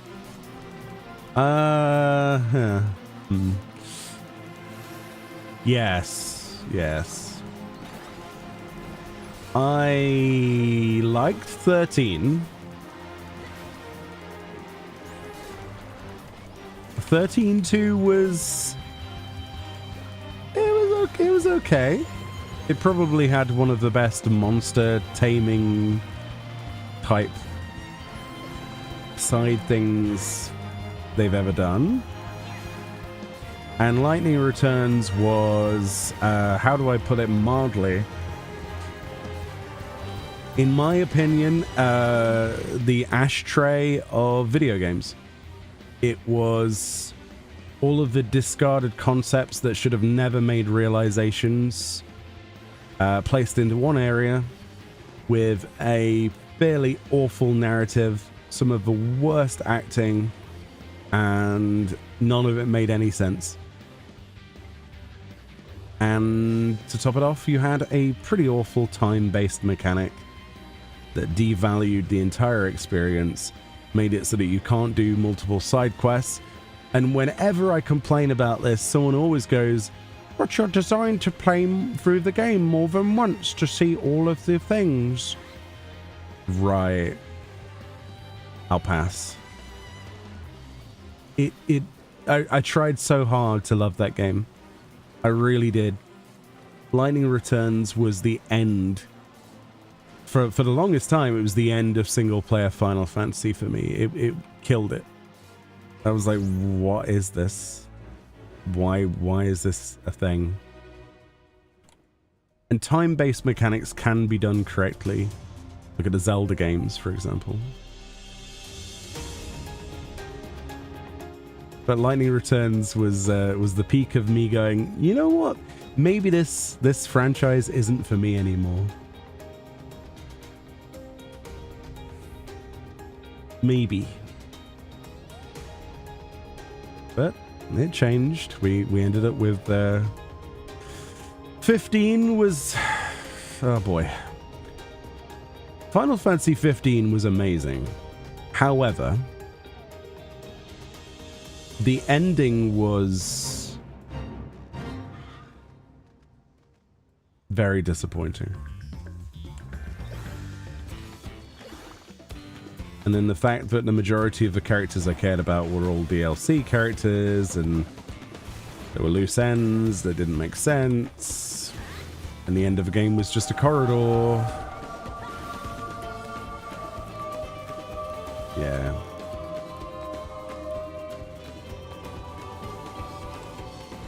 Like 15 was an example of how a game can start really strong and then flop over time. The further you play it, the less you like it. Because at the start, I was doing everything. I loved every minute in that game. And they had that, what was it, Aranea and other characters like that, but suddenly appeared that I was like, oh, I'm interested in that character. Tell me more. And then the game never tells you anything about them. Oh, and there's supposedly like this hustle and bustle of an empire. Yeah, they're all dead. Oh. Oh. Yeah, did not enjoy the ending. So if you were to like review 15 and you played half of the game, you would give it a 10 out of 10. If you were to play the full game, it would drop significantly by half. Yeah, Lightning Returns it is a bit like Majora's Mask, but I think in my opinion it doesn't work when you introduce lots of side characters and there's all of these quests that you can go do and you're halfway through a cutscene and then the game cuts you off and then ends the day. It's horrible. 15 did give us a cool four-person mount. Oh yeah. Like 15 as a game in general, like storyline and whatever, it was okay. It just wasn't great. It could have ended in a way that didn't do what it did.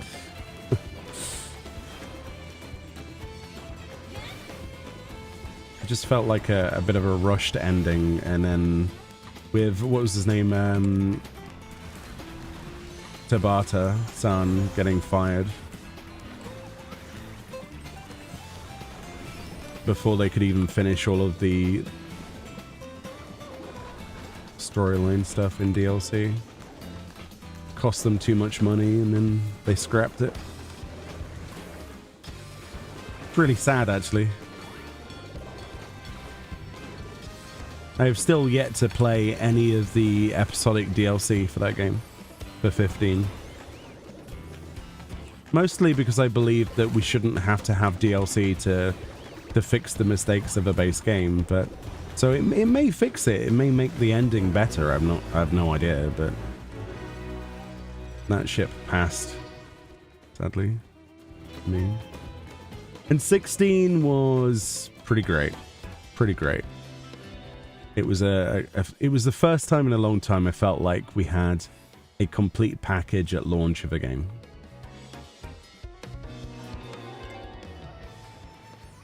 Like it was a Final Fantasy game from the offset. It had a complete storyline, some pretty great characters, some nice world design. It was pretty good. The bosses were fun. They could have made it harder, but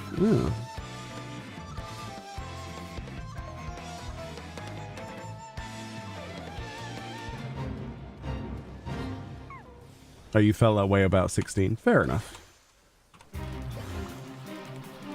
I can see that.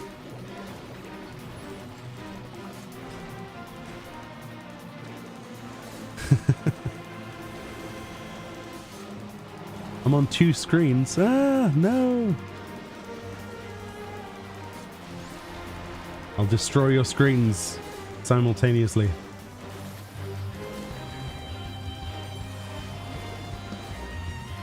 Well, we've gone for 2 hours without OBS crashing, so that's good.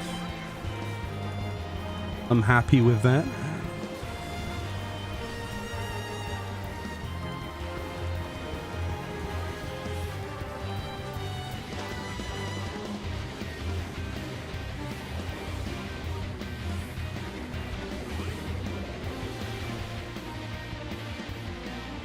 Please don't have the money to replace them.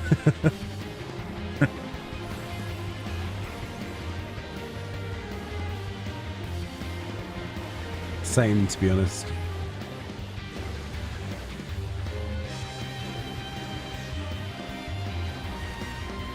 What settings did I change in OBS? So my plan was to see if I could get 2 streams at 1440p at the same time through the same OBS to 2 different platforms without OBS crashing and breaking. And I think I've managed it. I think. Right?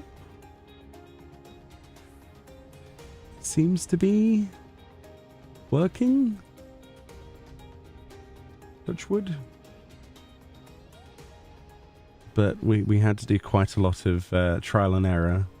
And unfortunately, when I went live on YouTube earlier, it created 5 live streams. So that was fun. So I had to delete those because it was spamming. Is OBS how you stream? Yeah. Yeah, we have open broadcast software yet. Don't know anything about how you guys stream besides having a capture card. So typically a lot of people stream on the same PC that they game, which is good.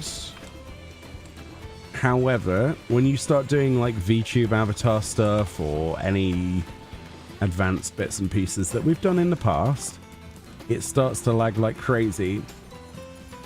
And one of the solutions to that is to have 2 PCs. So this PC that you're seeing is its self-enclosed Windows 11 PC with just Steam and 14 on it and no software on it at all. And then I'm using my older PC to encode the information from a capture card. So we get a HDMI cable out the back of the gaming PC, the one where I'm playing 14, and we stick that into the back of a Elgato capture card, which slots into an SLI slot on your motherboard of your streaming PC. And then you use OBS, which is open broadcast software, to pick up that signal. And then you encode it and send it to Twitch or wherever. But the problem was I was not able to have a 1440p stream with any kind of quality at all to Twitch for some reason before. But now it's working. So we decided to go even hard mode beyond that and use a plugin that was last updated in 2020, and I had to trial and error various problems with that to make it so that I could split the signal from its source into 2 separate bandwidths, basically, well, 2 separate bit rates to 2 separate platforms and output to both of them at the same time for free. So it's a lot harder.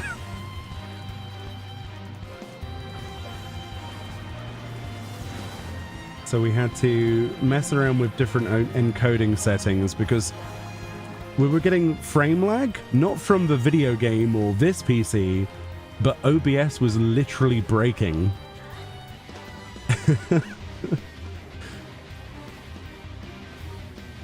It was like going past its limits. But so far, so no issues, no encoding dropping, no frame drops, no disconnects, no. Yeah. So this is good. I wanted to get it sorted before 7.2 came out because we're going to be doing a lot of streaming, and honestly 1080p streaming is not worth it anymore. It looks like garbage. So yeah.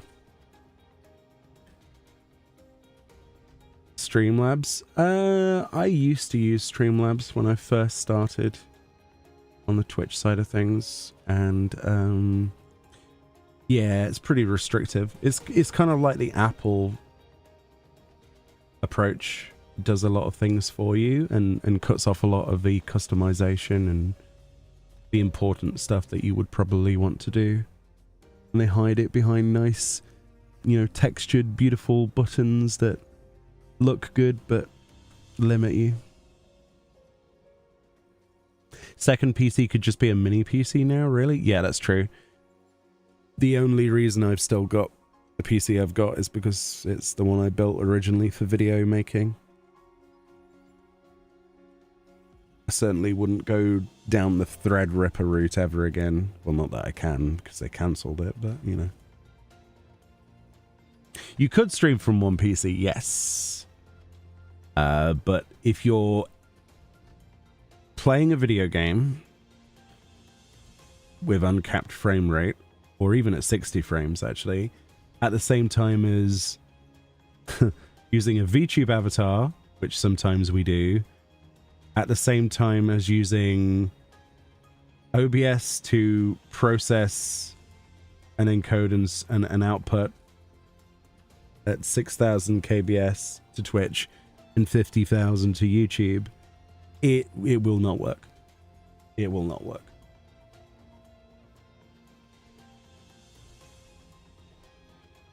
OBS and Streamlabs are good in terms of in good terms now, but you'd really want to use it.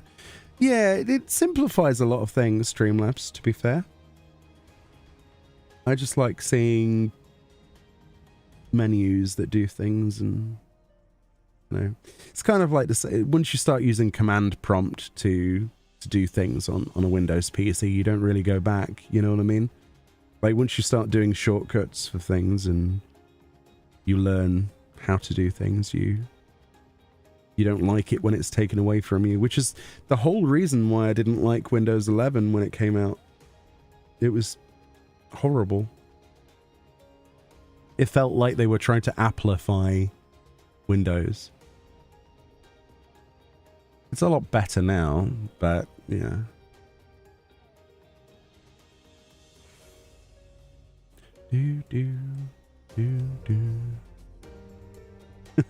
Slubs is just OBS with a green paint job and less buttons. It's all about the buttons.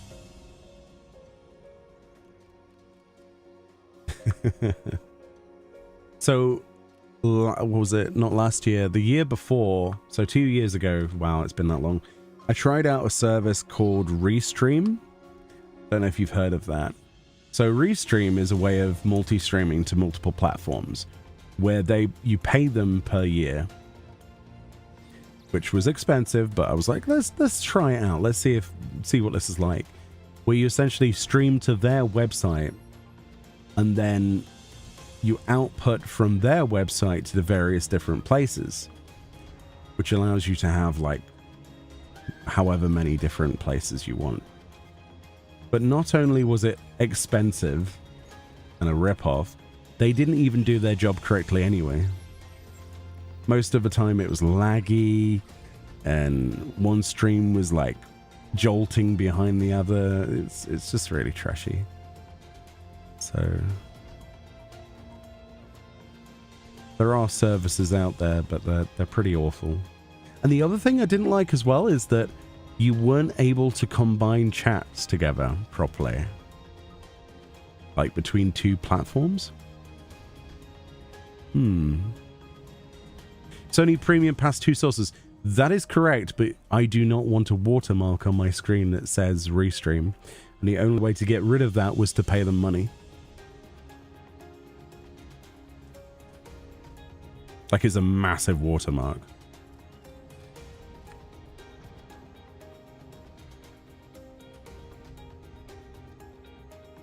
Use it now and don't have a watermark? Did they get rid of that then? Because when I used it, well, admittedly this was 2 years ago though, so you're probably more up to date than me. A couple of years ago when I first used it, it had this massive watermark. I was like, oh no. I guess I'll have to pay then. Huh.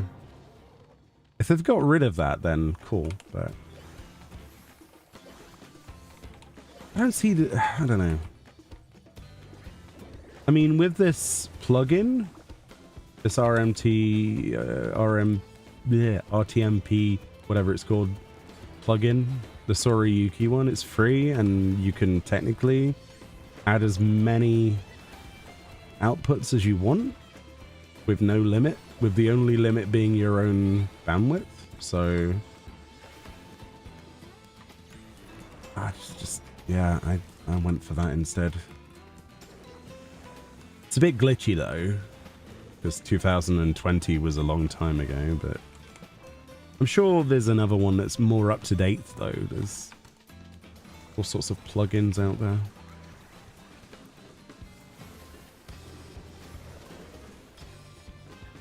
If you actually use a streaming platform, not OBS, then the watermark is there. Oh, that makes sense. Okay. I just remember hating the fact that it was a watermark, and I ended up paying the money. And then when I did pay the money, the service wasn't that great. It wasn't that great.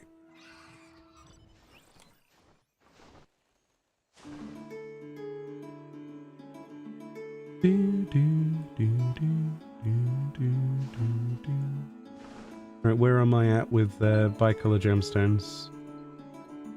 Oh, I only need like 450 or something like that. 440. Easy mode.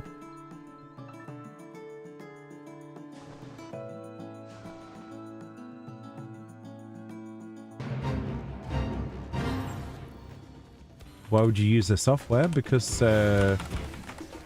solutions don't present themselves as easy as a platform like that. Like, sometimes the easiest option isn't necessarily the best option, but it's also the easiest to find, you know.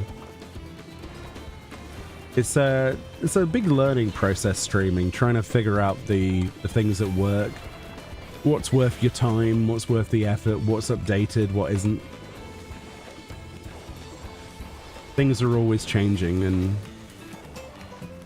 you should as well. Because otherwise you get stuck in the past. Like, for example, I didn't realize I could stream in 1440p to Twitch. When did that change? Huh? Because it never worked before.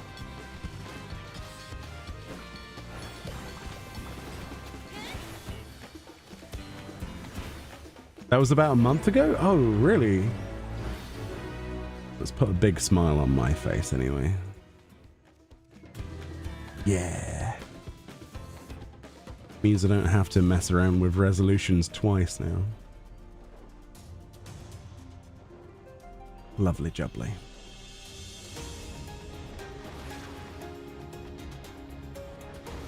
So, fun fact, you know how there's like mount action buttons? Twintania from the Recruit a Friend mount is one of the only ones in the game, one of, there are a couple, that you can actually use the the ability in the air. Most mounts these days, where you have an action button, require you to be landed in terrestrial form to use it. Whereas Twintania can still spin in midair. Very weird. I wonder why they changed that, why they decided against this. Odd, isn't it? Now I'm self-conscious about my 1080p. Nah, 1080p is great. It's just after a while you start to want for more. Because a long time ago I would I'd either stream on YouTube or I would stream on Twitch, and the YouTube streams always looked better. Always. Because they had like 1440p a long time ago. I'm not sure why it took so long for Twitch to do that though, but I'm glad they did. The Shroud of Darkness.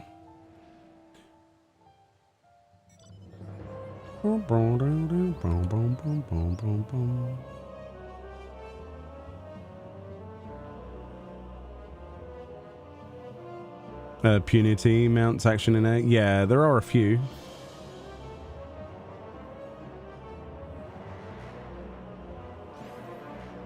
Where are all the fates? Shall we move zone or something? Like, this place kind of sucks. Let's try Yaktel for fun.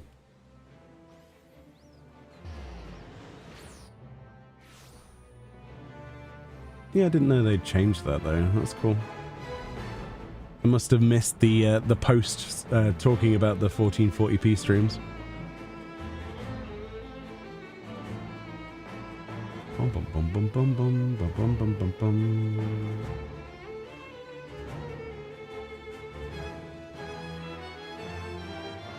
I mean, you'd think by 2025 that at least 1440p would be the standard, you know?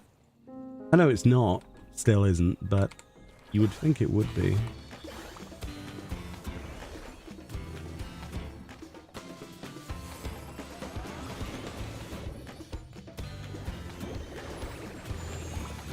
Oh no, we're killing sugar gliders. Why would we do this? They're so cute. No! Don't kill the sugar gliders.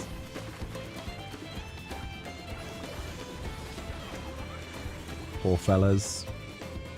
Getting decimated. How'd you get the Twintania mount? So there's a recruit a friend system. And if you make somebody sign up to Final Fantasy XIV with your code, and then they sub to the game, you get gold chocobo feathers. And then you can exchange those at a Calamity Salvager fella, recompense officer, and get a bunch of mounts.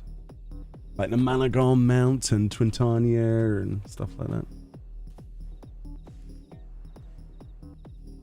I mean, you could also just do it yourself if you wanted to, but it's more costly and kind of depressing.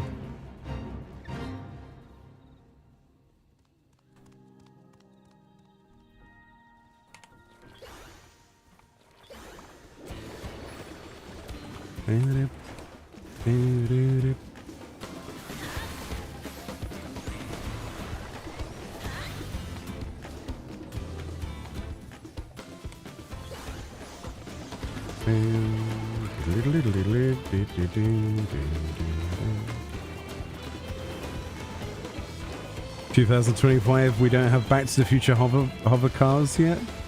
Yeah, it sucks, doesn't it? You seen those flying cars? The was it a Swedish company that's making them? That's going to be a disaster, isn't it?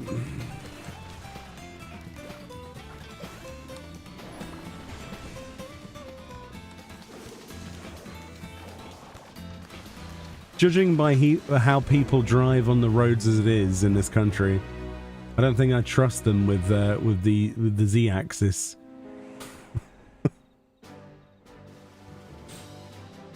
Like, it's pretty awful.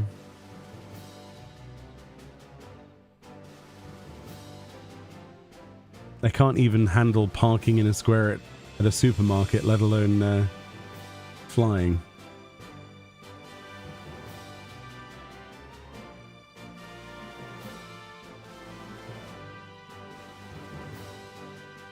Oh yeah, the amount of accidents, yeah. People looking at their phones. Can you imagine, like, somebody checking their phone or something? What's flying? Oh, look, a tree. Oh, great. There's no fates. What have I done? Maybe this wasn't such a good idea. I like Yaktel because it's pretty, but there's no fates.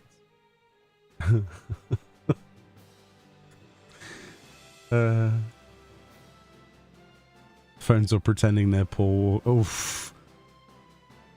Oof. Well, on the plus side, there's no lampposts in the air, right? So.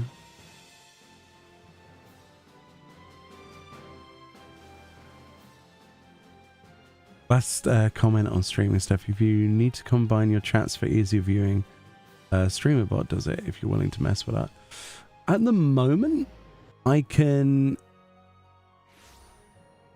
I don't know what plugin am I even using, but it combines both of them and then displays them both. I don't even know what I'm using.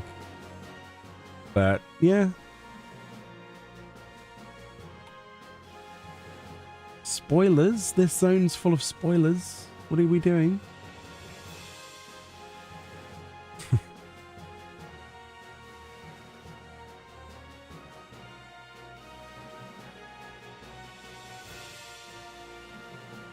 I'm not really sure what I'm using as a plugin, but there's something that's combining the two chats together. It works, whatever it is. Fortunately. Oh yeah, no level sync. Oof. Things are gonna die really quickly then.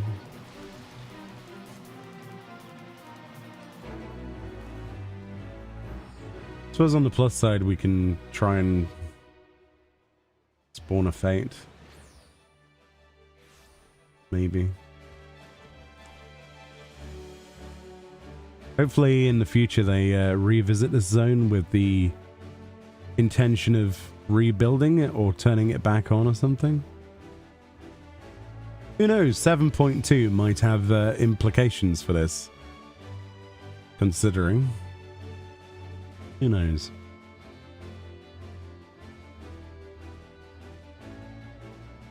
They're making parking spots smaller in America? That sounds like a terrible idea. The thing is, though, with American cars, you can't make spots smaller to park in and keep the cars the same size. Because American cars, in comparison to European cars, for example, they're like 3 times bigger. So how do they expect people to get in and out of their cars?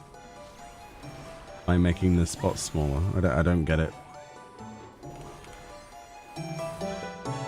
Ooh, good music.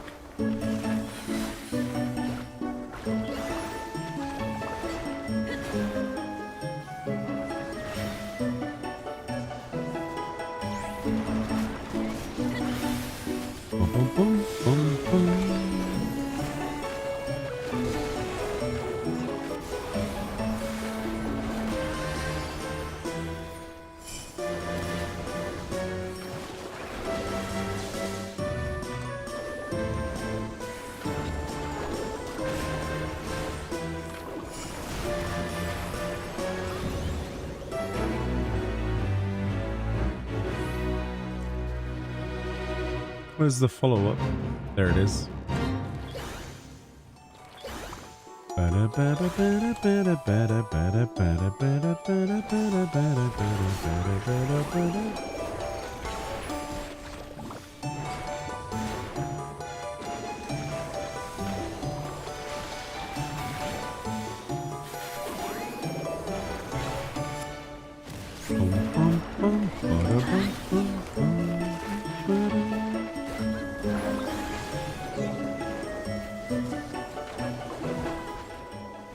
WTF is EV? What? EV? Electric vehicle. Like, yeah. Electric vehicle, Tiberius. You never heard that? I've heard that. You sausage.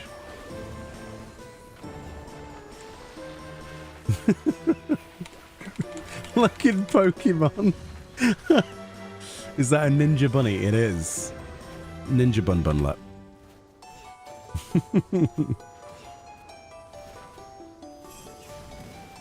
It's a dead ninja bunny now. Rip.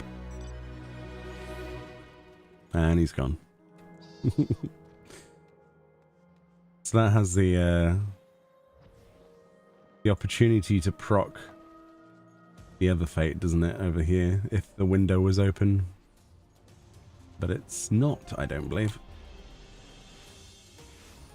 EV training from Pokemon. No, sadly it's not about breeding. No, it's about cars. It won't spawn. Nah, of course not. Now take off the bunny mask, Scooby-Doo style. It was the caretaker all along. Yes, now I would have got away with it if it wasn't for you pesky warriors of lights. Yes.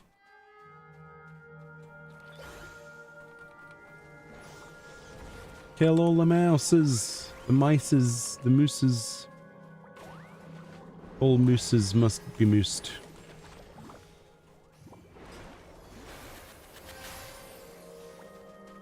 Plant seed. It's a rare plant seed. Oh, very nice. Doesn't seem that rare when there's like 50 of them on the floor, but there we go. There you go, Robot Man. You're welcome. Random mount. Oh, Alta Roite. Actually, can't use that mount because of the music.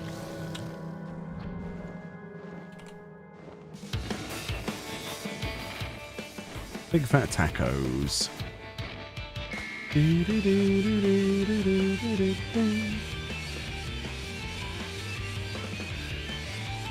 Mices to pieces.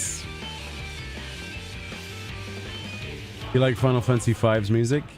Tell that to people who have, like, for some reason got the copyright on that on YouTube. It would literally mute the VOD. Yeah, it completely mutes the stream. Like Kefka's theme, that theme.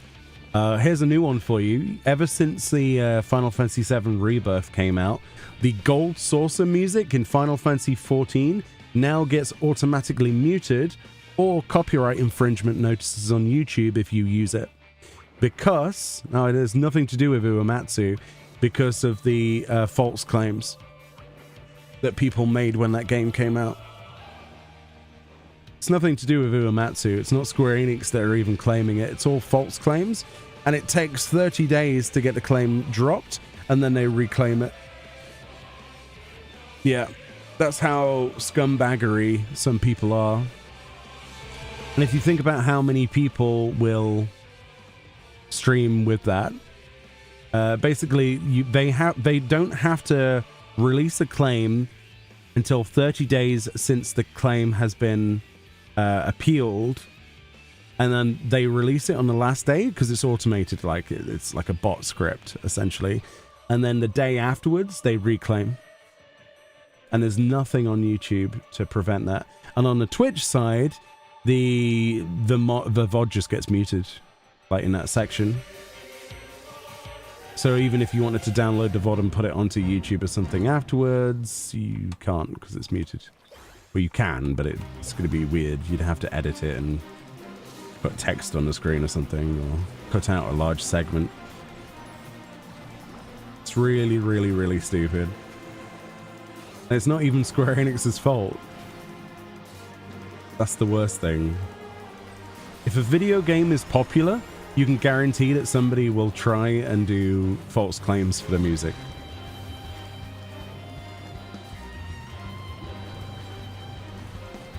It's crazy, isn't it? Yeah.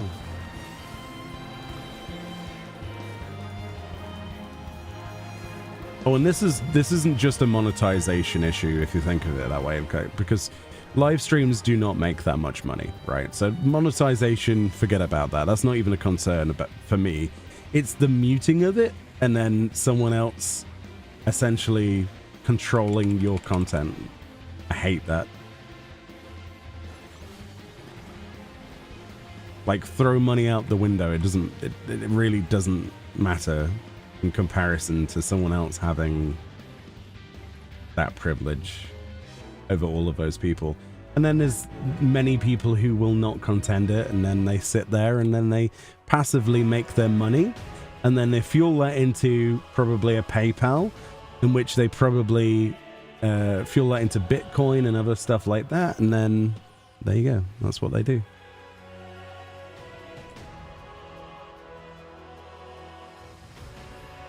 It's racketeering if you think about it.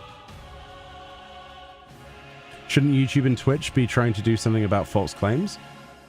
On the scale that it's happening, it would have to be something that would address the entire platform, and I'm not sure personally what they would do, and they haven't done anything for the last... How long have I been on YouTube? On the streaming side? 7... They haven't done anything in the last 7+ years, at least. So, what makes you think they're going to do anything now? It's a lot more prevalent now, though. It's more noticeable. Like the notices and the mutings and stuff. And you only really find out what is going to happen until after you finish the stream.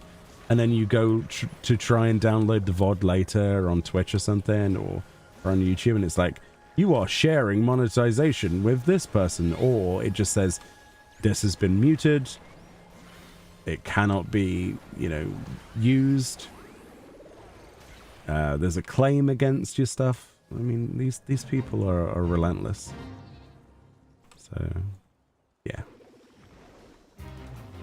Now you wonder why people turn off video game music on their streams and play god-awful drum and bass, or or whatever it might be. It's because they can control that stuff. I saw somebody the other day who'd frankly given up, and they just set up a Patreon for how they would make their money. And they were just playing every piece of copyrighted music you can imagine, because it puts it into a bit of a claim lock, where there's so many people trying to claim the music off of a video that it just doesn't, it sits in limbo and no one can earn anything from it, but it doesn't mute it. So it's a mess.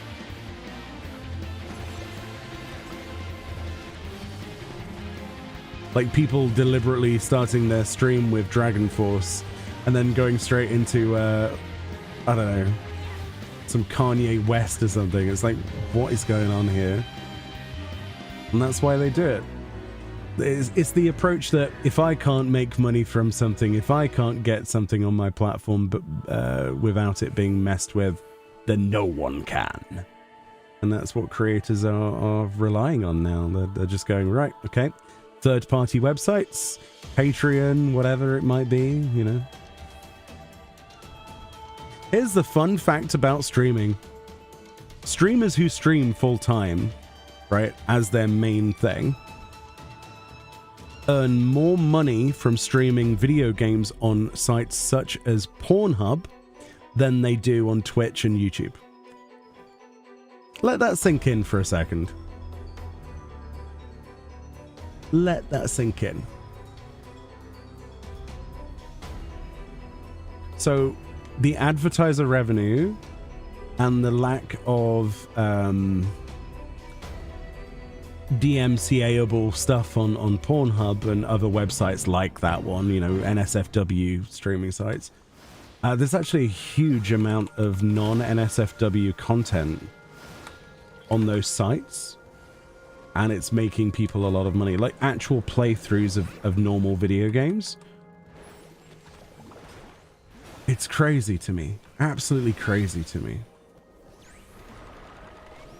There is no possible reality that we should live in where a website like that should be more profitable for a streamer and beneficial to the streamer for viewership than a website that's designed specifically for it. It makes no sense to me.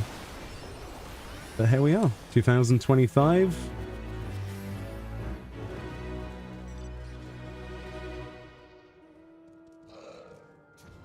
And you'd think, right, that how can that possibly be marketable? Right? It's one of those websites. How can that possibly be marketable? Well, you have a better revenue share, so how there must be... I don't know. It's crazy to me.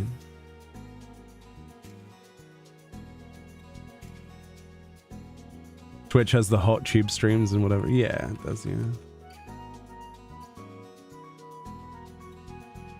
Tub stuffs. Where's the kitty? No kitty today because we were having technical experimentations, so I didn't want to stress it out even further. So no avatars. How you doing, Naz? How's things? I hope you're well. Sorry to hear about your recent loss. Many condolences, and I really hope you feel good, man. I hope you start to feel good soon, and I hope the rest of the year goes well for you, because, yeah, we're here for you. Where are all these fates?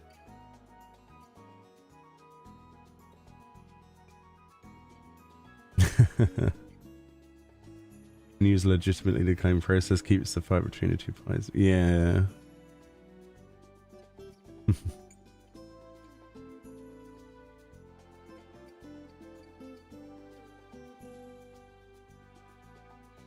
No wink stuff, just gaming. Yeah, that's the thing, though. It's going to be a very strange situation where you can play video games on sites like that for more viewership and better revenue share and less issues with copyright claims. You've got to put yourself in that position, and I would never be able to do that. It's just sad. It's very sad. So who knows? You know, Twitch has just, you know, relatively recently unveiled 1440p streaming after other platforms have had it for 5+ years. So maybe they'll work on the rest of the back end. I mean, they've already made it so that we can't keep VODs over a certain thing, and all of my highlights are going to be scrubbed off of the platform. So, you know, there's that as well. So any of my old streams, my first ever stream where I highlighted that stream, that's getting deleted soon, and there's nothing I can do about that. And I'm certainly not going to back it up to a YouTube channel. That just doesn't make any sense to me. Like, why? Why did I have to do this? Why mess with things? Oh, frustrating.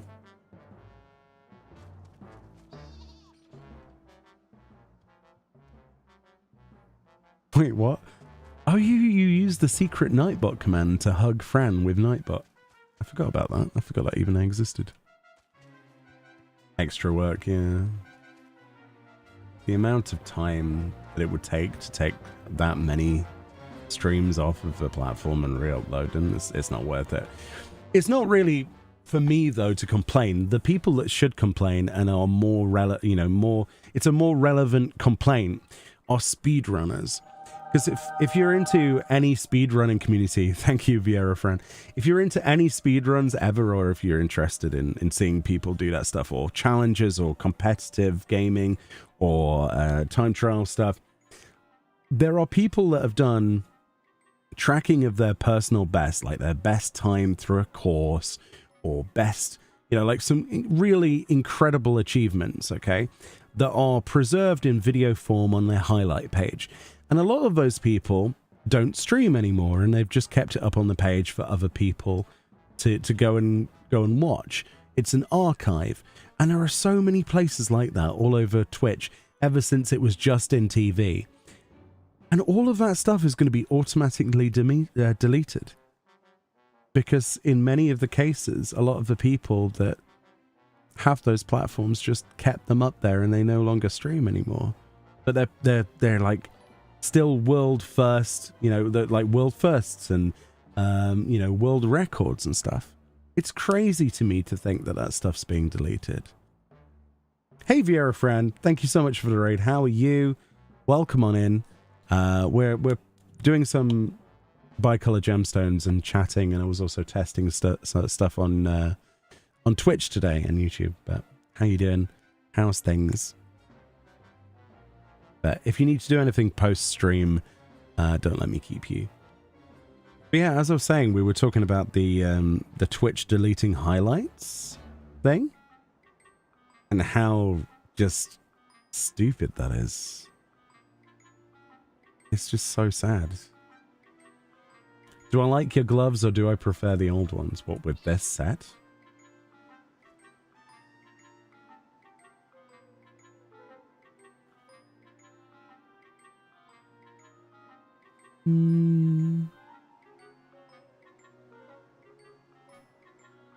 Hold on, I need to see your character, because the preview window sucks. God, why is it so dark? Give me a second. That's better. No. No. Yeah, those look really good, actually. Yeah, those look a lot better than what you had before, I think.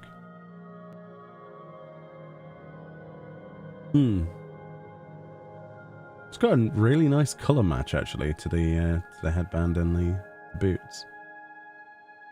That's really good, friend. I like that. My character's like, uh-oh, she's looking at me.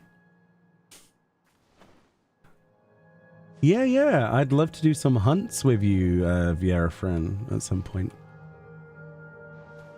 And that applies to anybody. We might do a Monster Hunter stream tomorrow, because I know some people wanted to see some more Monster Hunter stuff. But obviously on Friday I'm going to be super busy with the YouTube side of things, so we'll see. No promises for streams on Friday, but you can understand why. It's a big day with the live letter. There's going to be lots of stuff to cover, lots of announcements and things. I'm good though. I'm good. I'm chilling out. I'm quite happy that we've somehow managed to get 2 streams at the same time at 1440p without them breaking OBS. Because before, it was having a bit of a problem with me. So we've only missed 9 frames in the entirety of 3 hours. That's not bad. That's pretty good, actually. I'll take that.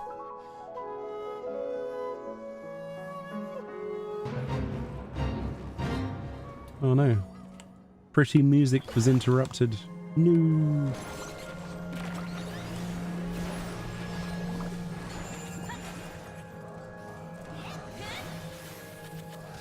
He was confused. I heard Hunt said you're on ANS streams. Monster Hunter. Monster Hunter Wilds. We've been playing a lot of that over the last couple of weeks, and it is a fantastic game that everybody should give a go. It's definitely play the demo if you haven't. See what you think about it. It's really good.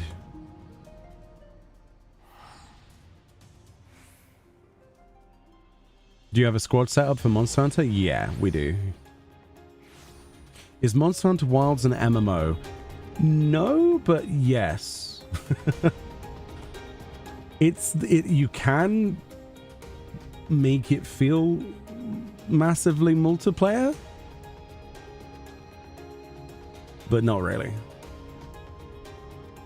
Basically, you have like a lobby system where you can have lots of people in the same lobby, but you're still going to be limited by how many people that can join for your hunt and things like that. If that makes sense. So yes and no, kind of. I think I might have bitten off more than I can chew here. Oh, we're good.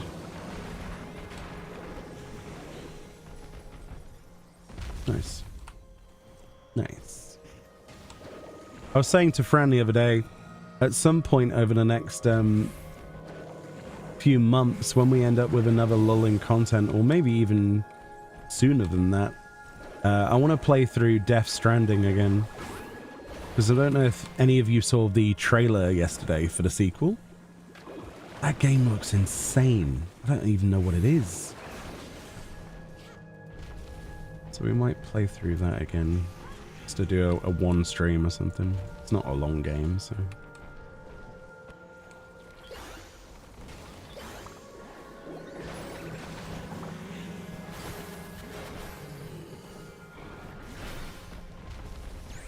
The multiplayer is kind of jank. Yeah, it is. Here's the thing, though. So there's a weird bug that me and Fran have whenever we play together. If me and Fran are in the same group, then we're fine if we're with two NPCs. Okay? If we open that up to players, random players, that we don't know, that aren't on our friends list, it will kick Fran from the party every time. If we create a group, like a pre-made group with people who are from the squad or something, it doesn't do that. So, that's not an MMO, that's just multiplayer. Well, you can have like over 100 people in a lobby, so that's why I said massively.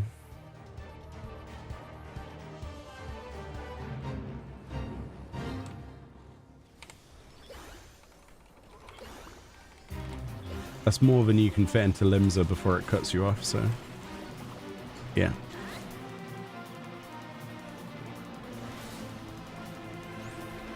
Been booted in mid-hunts randomly? Yeah. It's really weird, isn't it? But to be fair, if you sell, you know, 8 million copies in 3 days of a video game and you have over 440,000 concurrent players at any one given time, you're probably going to see errors like that. So I'm not gonna be the sort of person that moans about it too much, but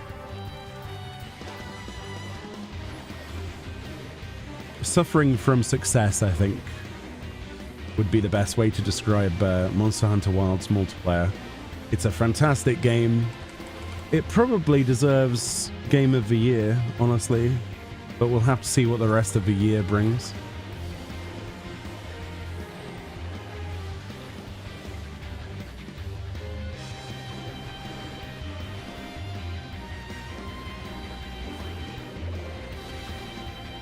I would be surprised if it didn't get like a Game of the Year kind of recognition.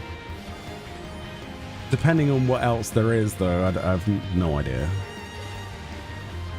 Is there much coming out this year? Like, GTA 6 isn't coming out this year, is it? Or is that next year? Actually, don't know. Split Fiction? Yeah. How replayable is Split Fiction, though?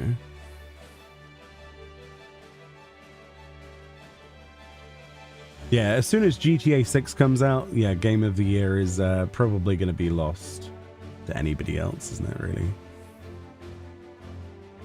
Yeah, as soon as that game comes out. If it cooks as much as the previous game, no one can deny that it would be Game of the Year. that there wouldn't be any beating it. If it lives up to even a percentage of the hype.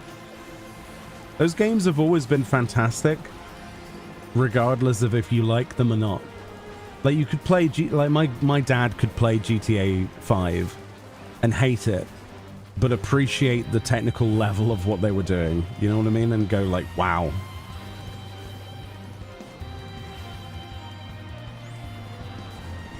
So, yeah, if that is this year, if it is this year, then, oh boy.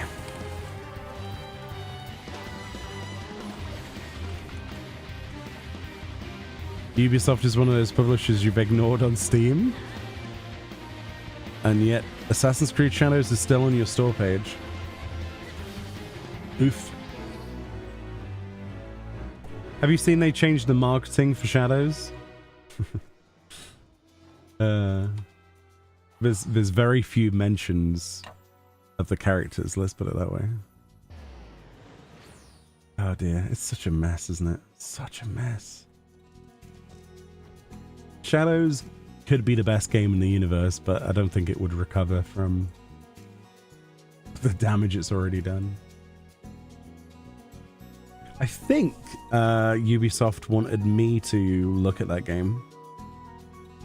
And I probably will.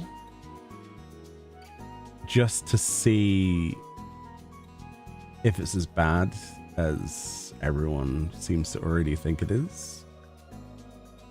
But I certainly don't want to do a playthrough. It'll be one of those like one-shot streams probably.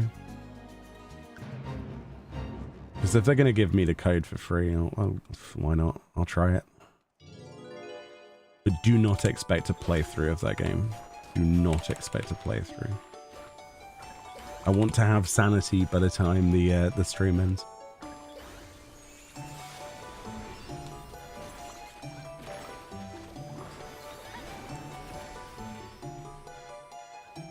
Got to go in with an open mind though, but you know, it's not looking good, is it?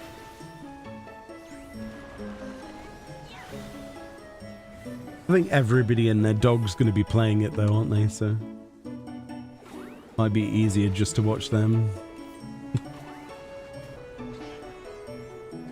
But if you want to see me bare my teeth a little bit, then that might be the game to do it.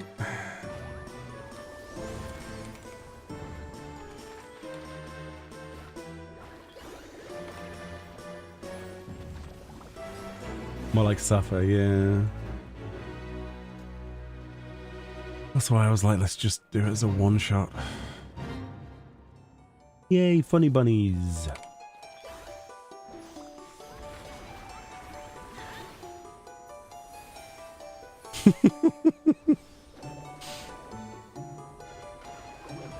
Chat is being savage.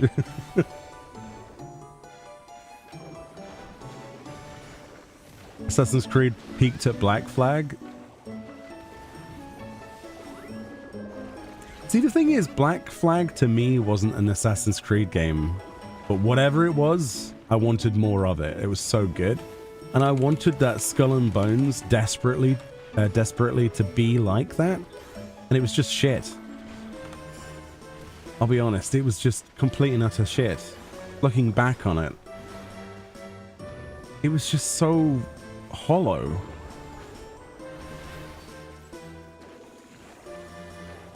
Take it easy, CV.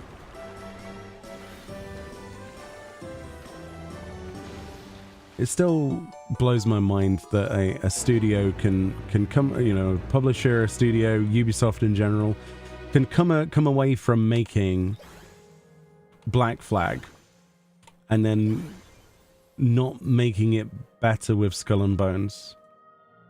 How is that possible? It should be just an evolution of what was already there, surely. Like, half of the work is already done, surely, right? I know it's an old game, but you just go, okay, can I copy your homework? Yes, but change it a little. That's all they had to do. But no. crazy. Quadruple A game. Yeah, it's cringe, isn't it? Quadruple A disaster. That's where the A doesn't stand for anything other than ah, because that's the noise you make when you finally play it after pre-ordering for over $100. That's quite good, actually.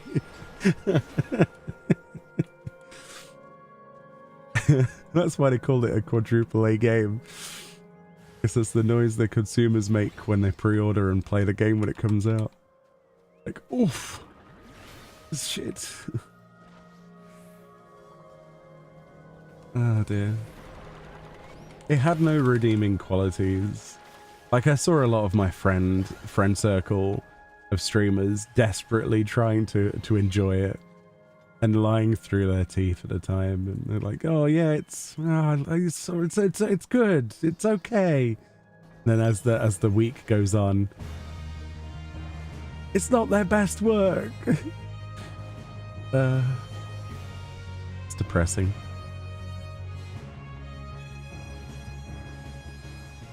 Wasn't it in development hell for years, and then they swapped teams like five? Yeah.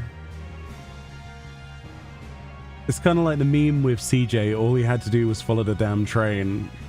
Like, all you had to do was follow the success of Black Flag, but make that the bit with the ships, right? The main focus, but keep the rest of it and just flesh it out a little bit. Like, the on-foot stuff was awful. Like the treasure map stuff.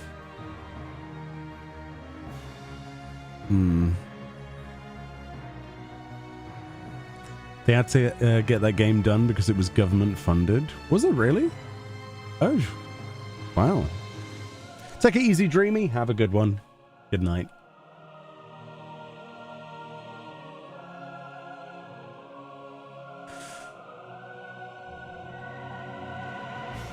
Whatever happened with that was a disappointment. It had the potential to be something that a lot of people wanted. Like, I've played so many ship games before, like ones where you build boats and then you go around and you fight AI. They're okay, but they could be better. I've played games where it's what was it? Was it Port Royale I played? Games like that. If you remember those games, a lot of them are RTS or, strategy kind of games. They're great, but you want that little bit more. And then Ubisoft's there with a big sack of money with the potential of making Black Flag, but basically an MMO, right? And you're thinking to yourself, oh my God, that's what we need right now. And then you get a game like Yakuza Pirates in Hawaii, whatever it's called, and it immediately looks like a better game in every way, shape, or form. I mean, I've not played that game, but I want to.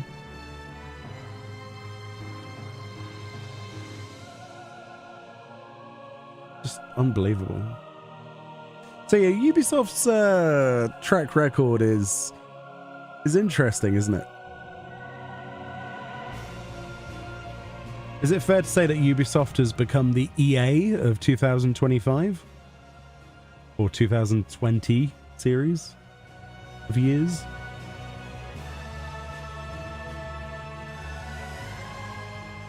Honestly, EA has been unnervingly quiet, hasn't it?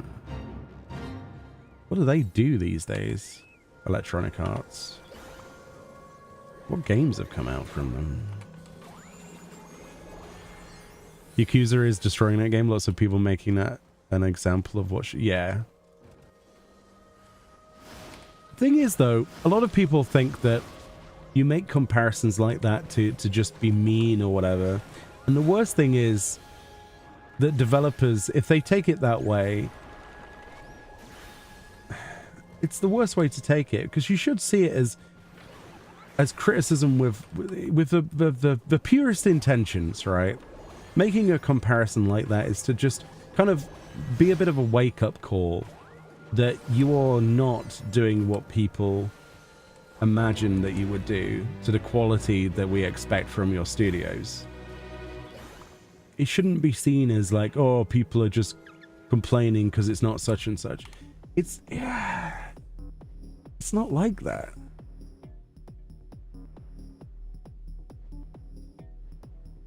You expect this, you know, quadruple A standard that they set themselves, which was stupid to do in the first place. Like, why would you do that?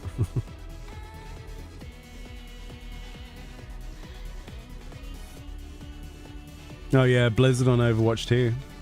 Well, Overwatch 2, in my opinion, should never have existed. It should have still been Overwatch.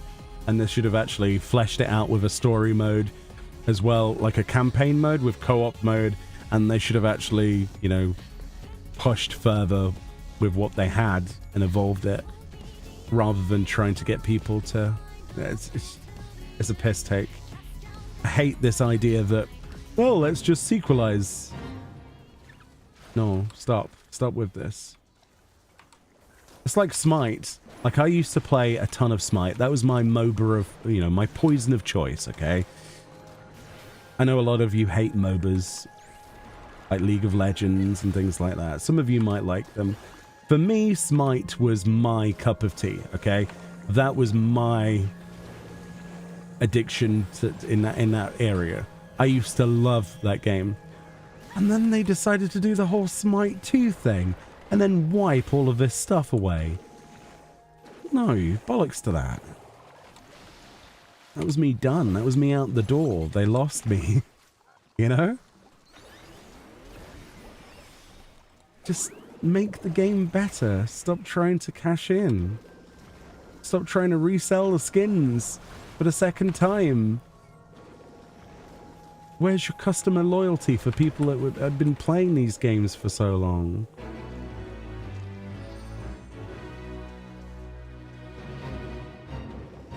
And then, to be fair, the League of Legends is a bad example as well recently, isn't it? With their loot box problems. This has turned into Meoni does fates whilst complaining about the video game industry. For no particular reason. I've turned into an old, disheveled, complaining old man.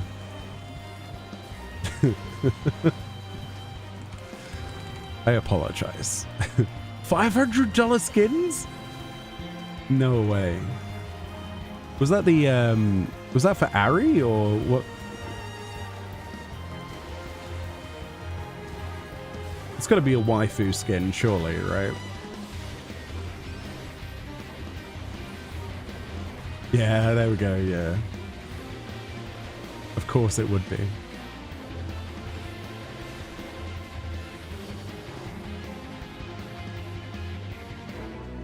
Because of Activision? Yeah. Overwatch 2. Am I getting closer to finishing off this? No, that's the wrong button.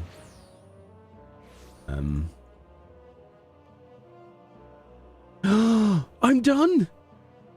I'm freaking done! I don't have to do fates! I might have been done for a while and didn't realize it, but don't tell Fran, because she'll flip a lid.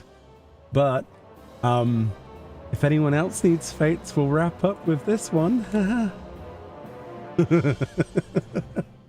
Whoops. You're not done? Okay. Fran's not done? How close are you to being done?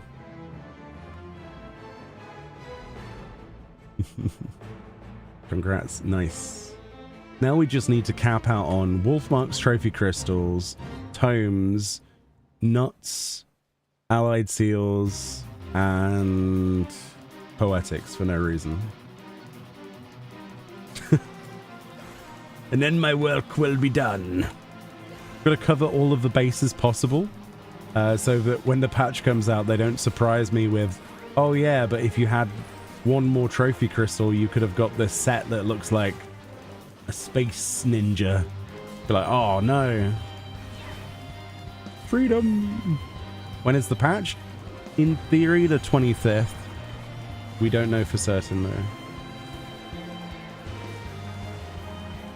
2 weeks. is the guesstimate. You're 1472. Oh, you're getting close. Nice. What if it was a Space Bunny Ninja?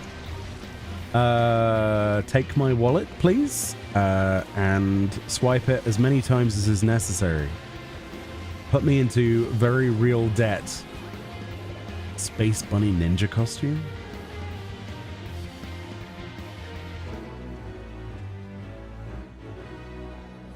To be fair, though, I'm looking forward to Cosmic Explorations Glamour, because I know we saw like the astronaut kind of sort of Star Trek glamour that they showed off.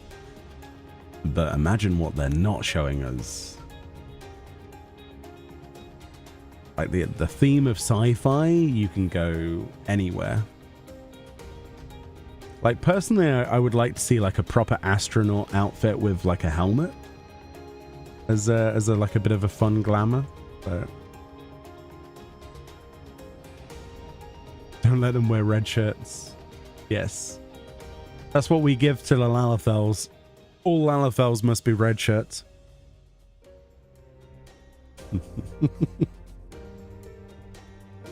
No, actually, that's mean. That's too mean. Rogadins, much better.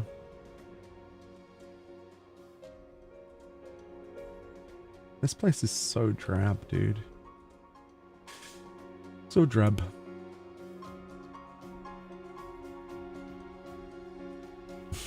Have you seen, I forget who did it, but somebody created a glamour of the Star Trek, the original series, and tried to recreate like characters as Lalafels. And they do like a bit of an RP thing, if I remember correctly. I was reading this on Reddit the other day. It looks so good. Small question, the PvP series ends with a new patch, or is it going to be changed later? The series and season both end with 7.2, and 7.2 introduces a new season and series at the same time. So both your ranked and your series of rewards will both change. So this stuff will be going. You will not be able to earn these stages because there will be another, it will say series 8, as well as the ranking stuff as well. Oh yeah, it's Rugadin now, isn't it? Yeah, like the MSQ voiced it and said, Rugadin. Was it Alisay that said that? Rugadin?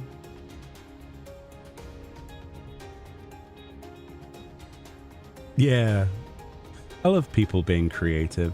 One of the things I want to do at some point is I want to get that costume from the Cosmic Exploration, and I want to make a Star Trek uniform, but I want to make a skit where we recreate the Enterprise in a house with housing items, and then I want to do a full skit. But I need to get extras for that, and I also need to obviously do a script for that and things like that. But I would love to do an episode of like Star Trek: The Next Generation in Final Fantasy XIV. That would make me happy. Make it as geeky and cliche as possible. Similar to how we did the Grand Theft Auto trailer, where we recreated that in 14. That was a lot of fun. It was awful and cringe, but it was a lot of fun. You're done. Yay! Does anyone else need these damn things, or are we all good? New Gridania, I will accept this. Need 1,500 high Dartos crystals. I can help you with that another time, but not now. For sure. Job's done. Heaven. Heaven!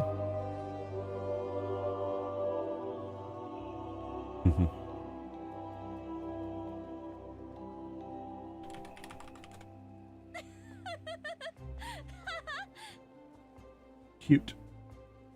Nice glam.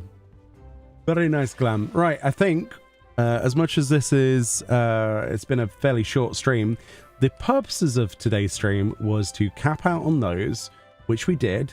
I do want to do some other 14 streams, don't worry. But the main reason was to test to see if I could successfully, well, get the stream to work on both platforms simultaneously and test the various features. So what I need to do is I will be ending the stream now. And I know that's sad for some of you because some of you like to watch the longer stuff. But I will be back with another long stream and we will do all sorts of things. I want to do some glamour contests and some other bits and pieces. And a lot of stuff after 7.2 comes out will be focusing on the Shades Triangle, right? I was looking for the name of it there. So we'll try and do that as a huge group and get as many people involved as possible. And maybe even do the new raid, right? Similar to Baldessi and Arsenal, that sort of stuff. So there's lots of stuff that I want to do. And with the Twitch and YouTube side of things. So if you're interested in that, feel free to check out the streams and join in, right? Because the game's about to get super heavy again with stuff to do. But up until then, we'll probably be farming some stuff out, making sure we're all prepared for 7.2. And yeah, we'll see how things go. But thank you so much for helping me test today. I really appreciate the company, and it was lovely to talk to each and every one of you. So thank you so much for hopping out, and I just appreciate it. Thank you. So much love. Enjoy the rest of your evening or time zone. If you're traveling anywhere, be safe today, and make sure you have a positive outlook, and keep a smile on your face. I know that it's been rough for a lot of people this month, but just know that, you know, there are some fantastic video games to play and enjoy and complain about, in my case. Anyway, much love, everyone. Thank you so much for watching, and I'll see you all next time. Bye-bye.